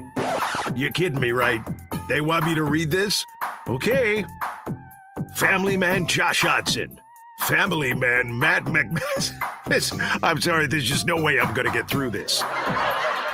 You're listening to Middays with Matt on 1620 The Zone. You know, we think we're a respectable show here on the 1620 The Zone radio network. Yeah. Yeah. We think. I would agree with that. In most respectable shows, you know what they would do? They would, go ahead and they do some research, and get ready for the next segment. Do the proper things that they need to do to prepare. Unfortunately, we haven't done that for the last couple of minutes. I've been sidetracked. We've both been sidetracked. We have just been watching this young man on a... Do you know what TLC dating show this is? I am looking it up Okay, right please. now. So there is a video. I'm going to retweet it. Go to the Liquid Trekking Zone Twitter feed. It's on my Twitter. It's on Josh's Twitter. This guy is on a date with a woman. Okay. Match me abroad. That is abroad. Abroad? The use of abroad is in terms of international. Match me internationally, not hey, find me a gal. Find me abroad. But that's what the play on words is. Yeah. He's trying to find abroad is what basically they're saying, unfortunately, which we are the most progressive show here on 1620 The Zone. So we do not stand for that type of language. We are here watching this video we are watching Match Me Abroad. That's right. On TLC. And this man is eating with a woman named Victoria. They are eating oysters, and they are on a date. And this David guy is his name. This guy, first off, when they're eating the oysters, they're like tipping their body fully back, like all the way, like bending their back to eat the oysters. As like somebody bracing themselves for the oyster to enter their mouth. First off, you got a little fork there for a reason, brother. Take the little fork, right? Dip it in the horseradish, dip it in the mignonette, and eat it that way. Or, if you want to get the brine, you can loosen the oyster and keep it in the shell and do it that way. You don't have to lean back all the way to have an oyster as somebody who eats oysters every single week. Okay. You don't need to do that. Now, this guy puts green Tabasco sauce on the oyster. Verde Tabasco sauce on the oyster. And that's why I started watching the video. It's like, oh, green Tabasco sauce. I can make a Verde joke. Here's the thing, though, about the green Tabasco sauce that people don't really know. It's not that hot. It's the green chili sauce. I put it all over my Chipotle. Right. It's when I eat generally the more mild. It's a tangy sauce. It's not that hot. This guy freaks out. Okay. He flips his, what. I believe he's British if you're looking for an explanation. And so he can't handle the spice. So his solution to not being able to eat green Tabasco sauce, get ready, everybody, is that he takes the red Tabasco sauce. And you might be wondering, what does he do with the red Tabasco sauce? The spicier Tabasco sauce, I'd like to add. What does he do with that? Well, as any normal individual would, he opens it up. He opens up his eye and he pours the red Tabasco sauce down his eye in front of his date. Find Me Abroad on TLC. Match me abroad. Don't be so crass. Sorry, most progressive show, 1620 The Zone. I think we found our new show that we're going to watch together. I think that we need to do episodic recaps of Match Me Abroad. Find Me Abroad on TLC. Midday, while eating some oysters, David casually stated he wanted to add some spice and intentionally poured hot sauce directly into his eye. Victoria was left completely speechless and in shock, initially believing she was being pranked by hidden cameras. That's actually a reasonable reaction to what was happening. 1,000,000%. I think she handled herself beautifully. After hearing him scream in genuine pain, she realized it was real. Uncomfortably, she stayed to finish the outing to avoid being mean or causing a public scene, though she later evaluated her matchmaker's choices. Before the gentleman ate the green Tabasco oyster, they were talking about how, oh, these oysters are good. Oh, this is an aphrodisiac. I'm really feeling something. How about you? And she's like, yeah, I could go to the bedroom now, but let's finish our lunch. It's no way. It's going very well. Oh my God. And he eats the green oyster and just completely crashes the train. 402-951-1620. What's your weirdest date experience? Oh, wow. Has anybody ever poured Tabasco down their eye in front of you on a date? Okay. What is the weirdest experience that you've ever had on a first date? Have you ever got into this is a great, you want the Gen Z way of putting it? Mhm. What gave you the ick? You know? That's how the kids would What say gave it. you the ick? One time I gave a girl an ick because I told her I played ultimate frisbee. This apparently happened last summer on the Okay, show. so it's just showing up now. Yeah, I stumbled upon it. I have a great idea. Mhm. Wacky Guess Wednesday, Let's get this guy or this gal or the gal. this broad. Oh wow! A new commenter goes, no. Let's keep the topic to sports. I don't know. I don't know, man. I mean, Brett Bielema can only give us so much content in one day. Lincoln Riley did drop a nugget. What nugget did he drop? A 6-piece, a 10-piece? Was it well, sweet and sour dipping sauce? What did we do here? I'm guessing it was a straight up lie. Oh, well, you know what? Scott Wolf would say that's a thing or two he enjoys doing. I didn't go source this from Scott Wolf, but I'm looking for it and I can't find it. When asked about, hey, you guys gonna play Notre Dame? And he's like, we want to play Notre Dame. I would love to play Notre Dame. We would be playing the game if some things came true that were said. Like what? You can't. That's just so vague. To me, a lay person in this scenario, it sounds like Lincoln Riley is calling Notre Dame liars. Wow. Look at you reading between the lines. That's some really impressive stuff. That's some sleuthing. Let me shake your hand, all right, for being able to do that. I do need to go to Scott Wolf. Some oh, yes. Can we go to Wolf here? Talk amongst yourselves. Yes. Can you please go ahead and find what Scott Wolf has responded to this in terms of Lincoln Riley saying that promises weren't kept? Scott Wolf has not tweeted in 15 hours. Oh, no. And it was a dog that's available at the animal shelter. USC schedule this year. San Jose State. That's a week 0 game. Fresno State. Louisiana. What a riveting, challenging non-con by Classic USC. Big Ten. At Rutgers, home for Oregon, home for Washington, at Penn State, at Wisconsin, home for Ohio State, at Indiana, home for Maryland, at UCLA. This was the weird schedule we talked about where they have to go East Coast to Rutgers, back West Coast home. They stay West Coast at home against Washington. Then they go back out to the East Coast to Penn State. They get a bye week, so they come home just to go back out to Wisconsin. Tough traveling schedule. I will say, when you play Ohio State and Oregon, outside of that, I think the on the road at Penn State will definitely be difficult for time zone reasons, as obviously USC has historically struggled on the East Coast in the Big Ten. But, I mean, 10-2 is definitely on the table. I'll say this: if they played Notre Dame, it would not be. It would not be. Notre Dame would beat them. Notre Dame would. I won't go as far as to say Notre Dame would smack them, but Notre Dame secondary is pretty awesome this year, and I don't know where USC's offense would really come from, and I think Notre Dame would bully them up front. That's just kind of how I see it. Are we getting some more updates here on our friend David who put hot sauce in his eye? I'm just reading the comments from the tweets. What was he trying to accomplish? Here's a great poll question. So the internet, when is it a good idea to pour hot sauce down your eye? That'd be my first question. When is a prime opportunity to take Tabasco and put it somewhere that is going to be very sensitive, that's going to cause you to flip your crap? I believe the answer would be never. Thank you.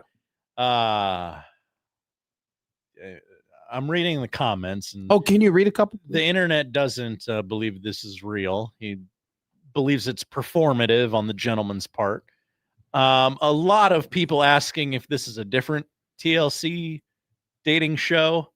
Maybe one that has people on a different stage of life. Yep. We'll leave it at that. Google it. Hey, great job, by the way. Going through that minefield. Yeah. Good God. I was like, started wading down that water. I'm like, I don't know if we're still going to be a show after this one. Do you remember when they did the wife swap on Chappelle's show, but it was husband swap or whatever? It was one of the best sketch bits. Yes. So I was a Key and Peele kid who then my dad was like, you like this Key and Peele guy? You ever see Chappelle show? Like, and I was shown, dude, so funny. Incredible. Making faces for green Tabasco, and it's Dave Chappelle reading the White People magazine. Accurate. I do some. So Nathan A. Jasker goes, hey, this Calandria guy, he can use his legs, but how is his deep ball throwing? Well, this would be a great opportunity here, actually. Can I do some preseason PFF? Yeah. I'm gonna. I mean, if we're done talking about David and Victoria's terrible date from last summer. I don't think. I mean, I feel like it's pretty cut and dry. I don't know how much more deeper past the surface level we can get about David and Victoria. I think it's pretty cut and dry. The guy did all the heavy lifting. He got to the finish line and said, "You know what? I'm going to go ahead and I'm just going to give the other team the football. I'm going to go for it. I'm going to go. It's a lot like Big Tone. It's an all or nothing play. Is David the Dan Campbell of dating? Is he biting off kneecaps when he doesn't necessarily need to? Right. I don't know. What's your stat there on? We are doing Tony's deep ball. Tony's. Okay, don't say it like that. What? Tony's deep ball. Anthony Calandria. All right. So this is his passing. Deep 20 yards down the field. All right. So 20 plus yards down the field, his passing. He had 65 passes down the field that were 20 plus yards last season. Threw the ball. Wow. Dylon could never. 65 times 20 plus yards down the field. He completed 25 of those passes. His completion percentage was 38.5% on passes 25 plus yards down the field. He threw for a total of 1,046 yards on those passes. He had 7 touchdowns to 3 interceptions on those passes. When it comes to deep 20 plus yard passing, Anthony Calandria in the country ranks 31st according to PFF grade. So he has the 31st best PFF grade on 20 plus passing yards in the country. That's out of over 200 quarterbacks. Is that returning players or so this was everybody who played last year? Okay. Everybody who played last year. It'd be too much work, but I'd be interested if you took out all like the No. So I've now eliminated. Oh. I've now done the you have to have X amount of attempts to do it. And he actually, I don't think he's 17th amongst quarterbacks with a minimum of 80% of the snaps played. His deep ball accuracy grade was similar to Drew Mestamaker and Brendan Sorsby. Both Anthony Calandria, Drew Mestamaker, and Brendan Sorsby had the same deep ball passing PFF grade at 92.4. If you compare him straight up with Drew Mestamaker, the North Texas quarterback who's now playing at Oklahoma State, who is incredibly highly heralded. He was in the tier 1, if you remember correctly, tier 1 of the athletic quarterback rankings was Drew Mestamaker. Let's compare Calandria stats to Mestamaker. Calandria had 65 passing attempts, 20 plus yards down the field. Mestamaker had 42. Mestamaker completed 18 of his 42 attempts. Calandria completed 25 of his 65 attempts. Mestamaker's completion percentage was 42.9. Calandria's was 38.5. Yet, Calandria threw for 1,046 yards on 20-plus yard passes down the field. Mestamaker threw for only 699. They had the same amount of touchdowns. Calandria had 2 more interceptions than Mestamaker. In terms of total attempts, 20-plus yards down the field, Anthony Calandria ranked last year 10th overall in the country. He had the 10th most attempts, 20-plus yards down the field in the country out of 71 available quarterbacks. If we actually look here, I don't believe Dylan qualifies here because of the games that he missed at the end of the year. Oh, that's why, not because he was afraid to throw the ball downfield? Well, so let's go ahead. Let's compare him to Dylan. Dylan Raiola was a coward. Do you want to guess how many 20-plus yard down the field attempt Dylan Raiola had last year? 2. No, Josh. He actually had 25, which is low. Bull bleep. Out of 154 quarterbacks, Dylan was 127th. 127th out of 154 quarterbacks in attempts 20 plus yards down the field. He, however, though, did complete 11 of them. His completion percentage was 44. Probably could have easily had a couple more, honestly. Completion percentage was 44%, 353 total passing yards, 20 plus yards down the field, 2 touchdowns, 1 interception, 83.4 passing grade.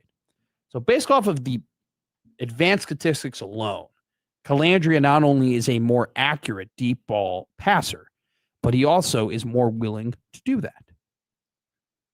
Nathan in the chat says, where was it? I'm starting to get drunk AF on this Kool-Aid. I think we're getting another Adrian Martinez, and I'm not mad about that. Yeah, I mean,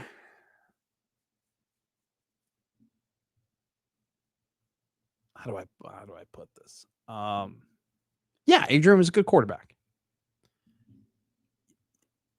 Yeah, you could do better. You can do better, but yeah, there are better quarterbacks. There are better quarterbacks yes. than Adrian Martinez. But yeah, I just want Ant to be Ant. I want Calandria to be Calandria. Ant-Man. You know, I want him to be him. You know, just go ahead and let loose, kid. You know, just go. I like the high risk quarterbacks. What's a toxic trait about me? I like quarterbacks who throw interceptions. That means you tried. Red flag. That means you tried. That means you went for it. I could not stand watching Dylan play quarterback at times. And it wasn't there were stretches where it was a tough hang for sure. But here's the thing though. There were stretches, man, where I go, this guy rocks. Like he had a couple drives against Maryland where I go, that's it. That drive he had against Northwestern to win that game, I go, that's it. That ball he threw to Jacory against Michigan State for that touchdown, that was it. That was it. And then there are moments where I'm like, oh, brother, this guy stinks. Doug in Idaho, Jeff Sims did a lot of trying. Don't call me the Jeff Sims of sport radio. Don't put it out there. Why would you put that in the audience's head? Well, I like to make jokes, Josh. Just like Jeff Sims likes to throw interceptions. But he had that Amigos deal, so it was all good. I've never eaten an Amigos. Whoa, you lived in Lincoln. I've never eaten at an Amigos. I've never eaten at a Taco John. I've never eaten at a Del Taco. Well, we need to go on a taco tour. No, we do not. I 1620 the taco tour. Take some verde sauce with us. Mi amor, yo no necesito tacos de americano. Okay. Comprende. I like the tacos the way I like my tacos. Okay. I like my tacos from my Tío Lazo. Okay. That's where I prefer. See. What are you, Lebitard's dad? See, I bet intrigue. Nobody tell you like my boy Stuga. Bomani. Lebitard's dad was awesome. He's still with us for the record. No, but he's not on ESPN television anymore. Right. Man, that was my lineup around. I forget what order it went in.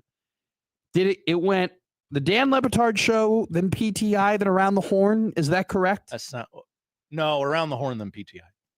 Okay, so it went Lebitard, then Around the Horn, then PTI. Yeah, because I would only ever see Lebitard on Tuesdays and Fridays, and the reason why is because we got let out of school early on Tuesdays. Whoa. We got let out of school like 35 minutes early because that's when they did the teachers' meetings, you know? Like the teachers would meet, so we'd get let out 35 minutes early. And so I would get home quick enough to see the Dan Lebitard show. And on Fridays was just because you just get Fridays off in grade school. Like they just, every 5 weeks it seemed like I had a Friday off. So that's when I would watch the Dan Lebitard show. And I love Poppy. Poppy was the best. Okay, so Sicilian goes, Taco Bell let us taco. It was amazing. I'll say this. I didn't have Taco Bell until sophomore year of college. What was your life? I was a Cuban who grew up in Mexican restaurants. My family, my not direct family, but my like cousins and uncles and aunts owned about 6. They owned 5 Mexican restaurants and 1 Cuban restaurant. So if I needed tacos, I didn't need to go to Taco Bell. But you need to.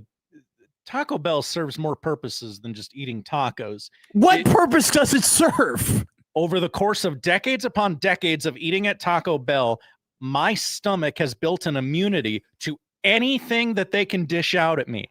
I can handle anything, including explosive whatever just happened this summer at Taco Bell. So didn't affect me. So great question. Are you saying Iron stomach? Are you saying that the people who got infected by Taco Bell lettuce are Taco Bell newbies? Is what you're saying? I don't know their experience with Taco Bell. I am saying they are weak in mind, body, and spirit. Jimmy goes, OMG, Matt. I try really hard to skip by a lot of this stuff, but to like that show and Poppy is absolutely insane. Worst show I have ever seen on ESPN. I don't know. I could add a couple bad shows I've seen on ESPN. And a couple bad ones out there. Van Talk. Oh, come on. That was 2 episodes. I know. Get out of here. Thrown off the air. I mean, Whoever could have seen that coming. You can just say anything that, Stephen A. Smith still works on that network television show. Constantly. Well, not this week, and you can tell. That's why we've had the Big Ten Media Days on. It's bad. They're talking about Steph Curry's legacy yesterday. What are we doing, guys? I got questions. What's going on over there? Jimmy goes, sometimes a Mountain Dew Baja Blast sounds good. It doesn't have to be a Mexican food. Is Baja Blast the American version of horchata? Some people are asking. They will put cream in it now. Is a cinnamon twist just a different way of doing flan? I'm just asking questions here, guys. That's what they need to do. All right, we're gonna take a break here. Top 10 Tuesday. Maybe top 10 Taco Bell items. I would have no idea. Whoa. Yeah, I shouldn't have done that. Let's take a break, and you're not allowed to do that top 10. Coming up next year on Middays with Matt. Vito, Mona Lisa Vito. Pause attraction.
Hi, everybody. Harry Carey here.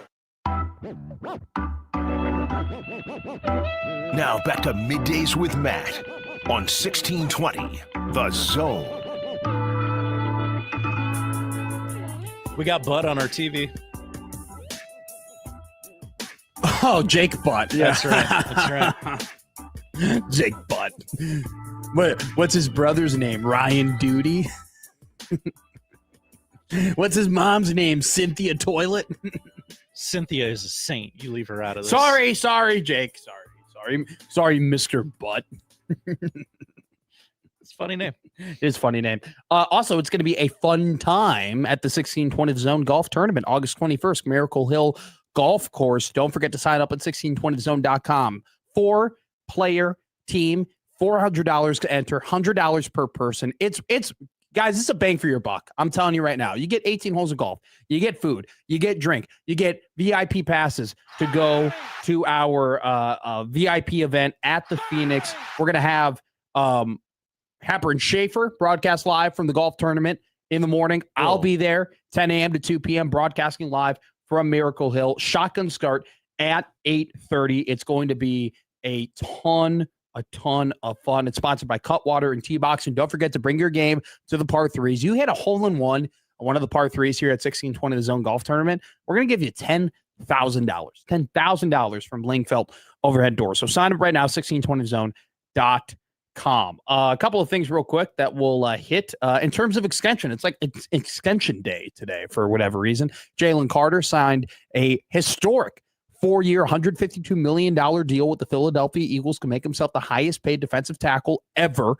That deal can get up to $160 million, including incentives. 104 of it is guaranteed. Draymond Green just signed a 1-year, $27 million extension with the Golden State Warriors. The reason being, I know that number sounds a little high, but Green had a player option that he would have opted into, but he opted out to give the Warriors some flexibility to sign LeBron James. The Warriors obviously did not sign LeBron James, so Golden State honoring the deal with Draymond Green.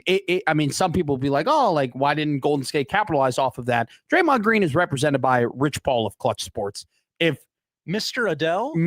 Yes, and LeBron James' best friend.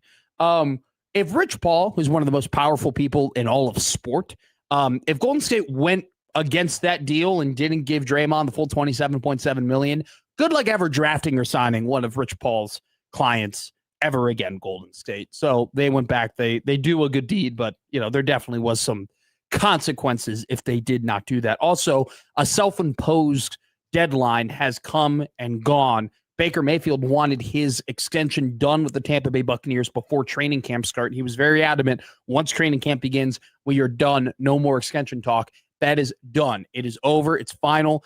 Baker Mayfield not going to be signing an extension with the Tampa Bay Buccaneers. Look, I'm going to be real with you.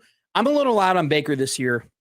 People are saying, well, he got hurt last year. Well, I'm going to be honest with you.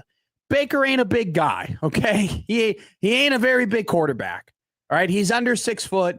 He's not, incredibly sturdy. He's been injured a lot in his career. It's one of the reasons why he didn't pan out with the Cleveland Browns. It was more so Cleveland's fault, but still, this guy gets hurt in his career. And his numbers, his efficiency numbers, we talked about it at the College World Series, took a massive dip this season. His touchdown percentage went up, went down. His completion percentage went down 8%. His interception percentage went up. Like, he did not have an incredibly efficient year by any extent of the imagination. And I'm just not going to, you're going to go, oh, he was hurt last year. Well, what makes me think he's not going to be hurt this year again, right? What makes me think that he's not going to take some of those bumps again? Because once again, he's not a very big guy. And this is what happens when you have smaller quarterbacks who have extended careers in the NFL. On top of that, the 2 years that Baker Mayfield was awesome, he had Dave Canales and Liam Cohen as his coaches, as his offensive coordinators. Dave Canales and Liam Cohen are playoff head coaches in the NFL. He does not have that with Zach Robinson, who is the offensive coordinator for the Atlanta Falcons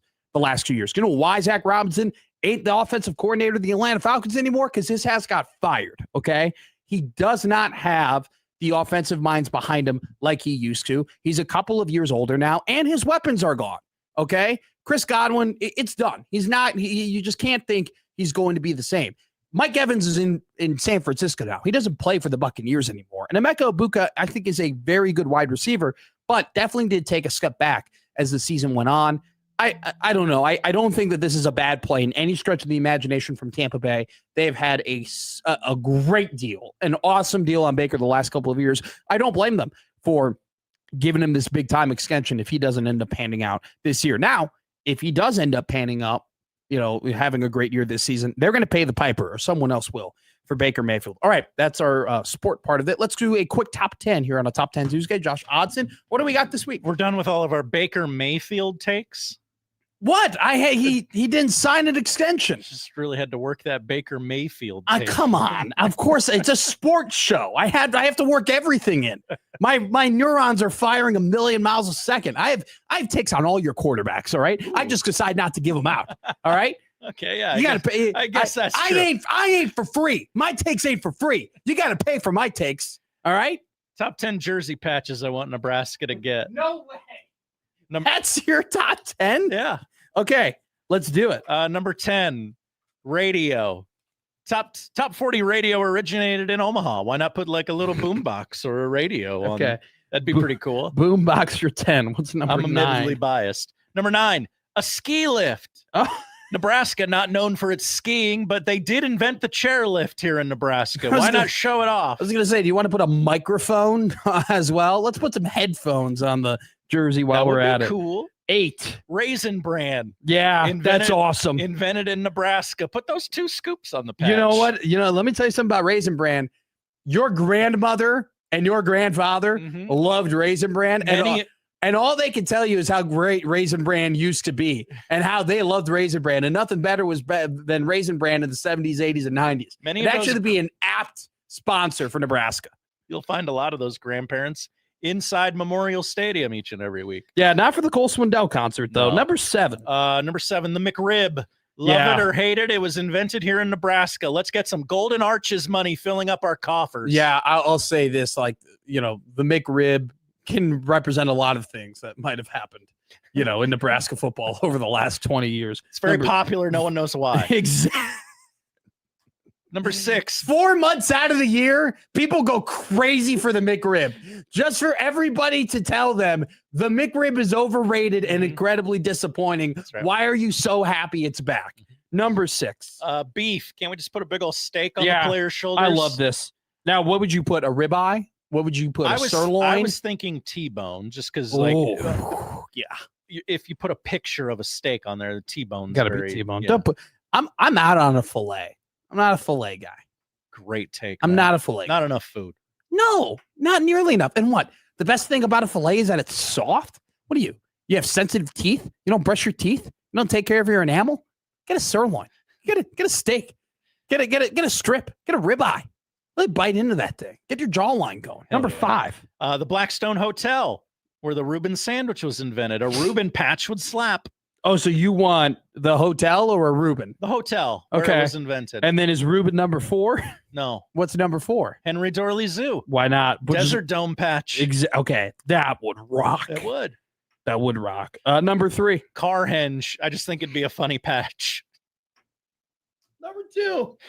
Runza. I think it'd be cool for the brand. And by cool for the brand, I mean Runza. Would you put the Runza logo, or would you just put that big old sandwich right there? I would actually put the Runza logo. Oh. Yellow and green, though. Don't change it to red. I would just go ahead and put the Runza logo right, or the big old sandwich right there, and just people be like, what the hell is that? It's like the Storm Chasers uniform. They probably have leftover patches at Werner Park. We can get Marty. You know what? I'm telling you right now, we don't need to make a rendering. We can just stick those suckers on immediately. All right, number 1. What is the number 1 thing that you would like to see on Nebraska football's jersey? Come on. It was invented in Hastings in 1927. It's Kool-Aid, baby. It's red. I'm a little disappointed that Newman's Own did not make this list. I mean, Paul Newman's head would look incredible on Nebraska uniform. You are not wrong about this. I just don't know where they make it. A Kool-Aid. What? Okay, wait. Can you work with me here? Yeah. Okay. Newman's Own is based in Westport, Connecticut. Oh, go UConn. So listen, what if, everyone wants Warren? Everyone wants Mr. Buffett to donate to Nebraska football. But what would be more poetic than if the millionaire sugar daddy donor to Nebraska football just became Kool-Aid? The people of Kool-Aid have the opportunity to do one of the funniest things of all time and just be like, you know what? Your guys' failure in football has been so good for our brand that we will actually give you money so the Kool-Aid actually tastes good. You don't even need to say anything about the lack of success here locally. You just need to say, we're Kool-Aid. It's time to embrace our roots. Wink. Jimmy goes, I agree, Matt. I'm just saying, we're embrace. Hey, you know what?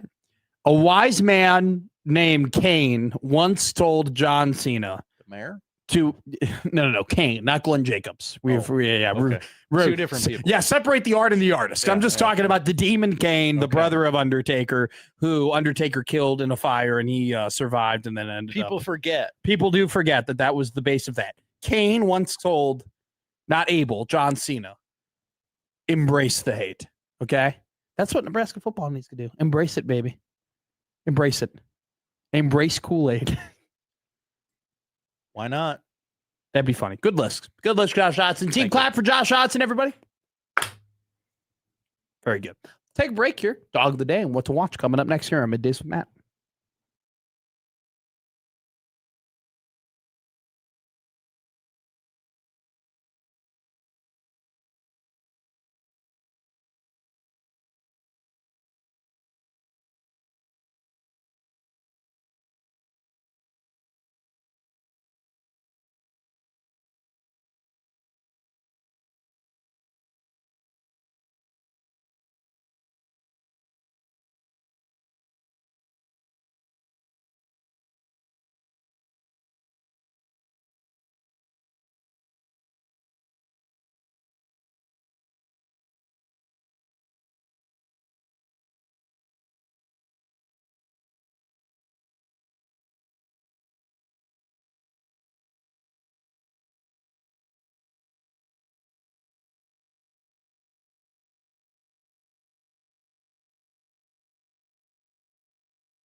Give me back my son!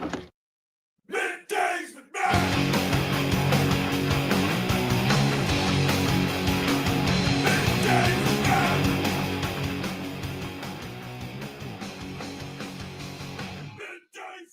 Hey, don't forget to enter the Road to Wrigley Sounder contest. The sounder you're going to want to hear is, it sounds like this, "Give me back my son!"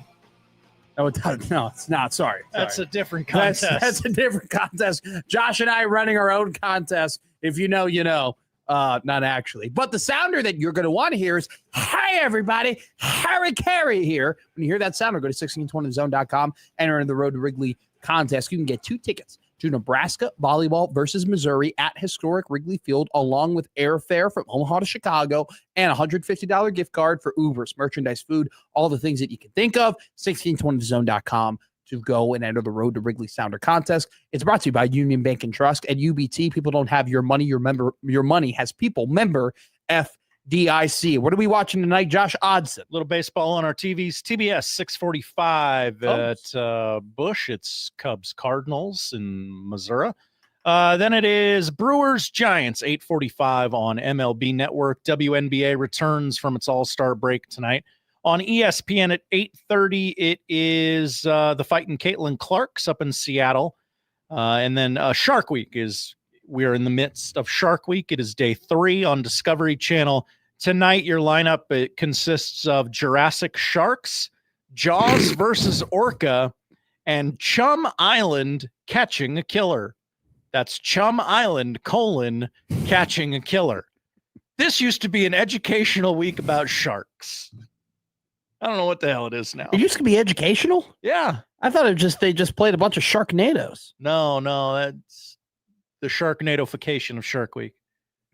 That's not what they want you to talk about. I'm gonna kill your bookmaker. I'm gonna rip his throat out. I will blow this man out. I will step on his throat until the man chokes. Let me tell you how. Dog. Winners. Dog. Winners. Dog. Winners. Dog. Winners. Dog. Winners. I'm on a roll. Dude, you gotta love dogs, right? It's a Tank Tuesday. Everybody knows that. Taters. Everybody knows about Tank Tuesday. They say, quite frankly, Tank Tuesday is the best bid at 1620 The Zone. Matt picks a tank on a Tuesday. His tank this Tuesday clearly going to be Pete Crow Armstrong to hit a home run PCA plus 488. 488 plus 488 to hit a home run tonight versus the St. Louis Cardinals. That's right. Thought they were playing the Colorado Rockies for a second. Don't know why. Always good to bet that your team's going to hit a home run against the Rockies. Or the Cardinals. And that's what we're going to go with. Hey, this was a fun episode of Middays with Matt. We had a great time. Thank you for listening. The crossover is coming up next with USC here on the 1620 The Zone Radio Network.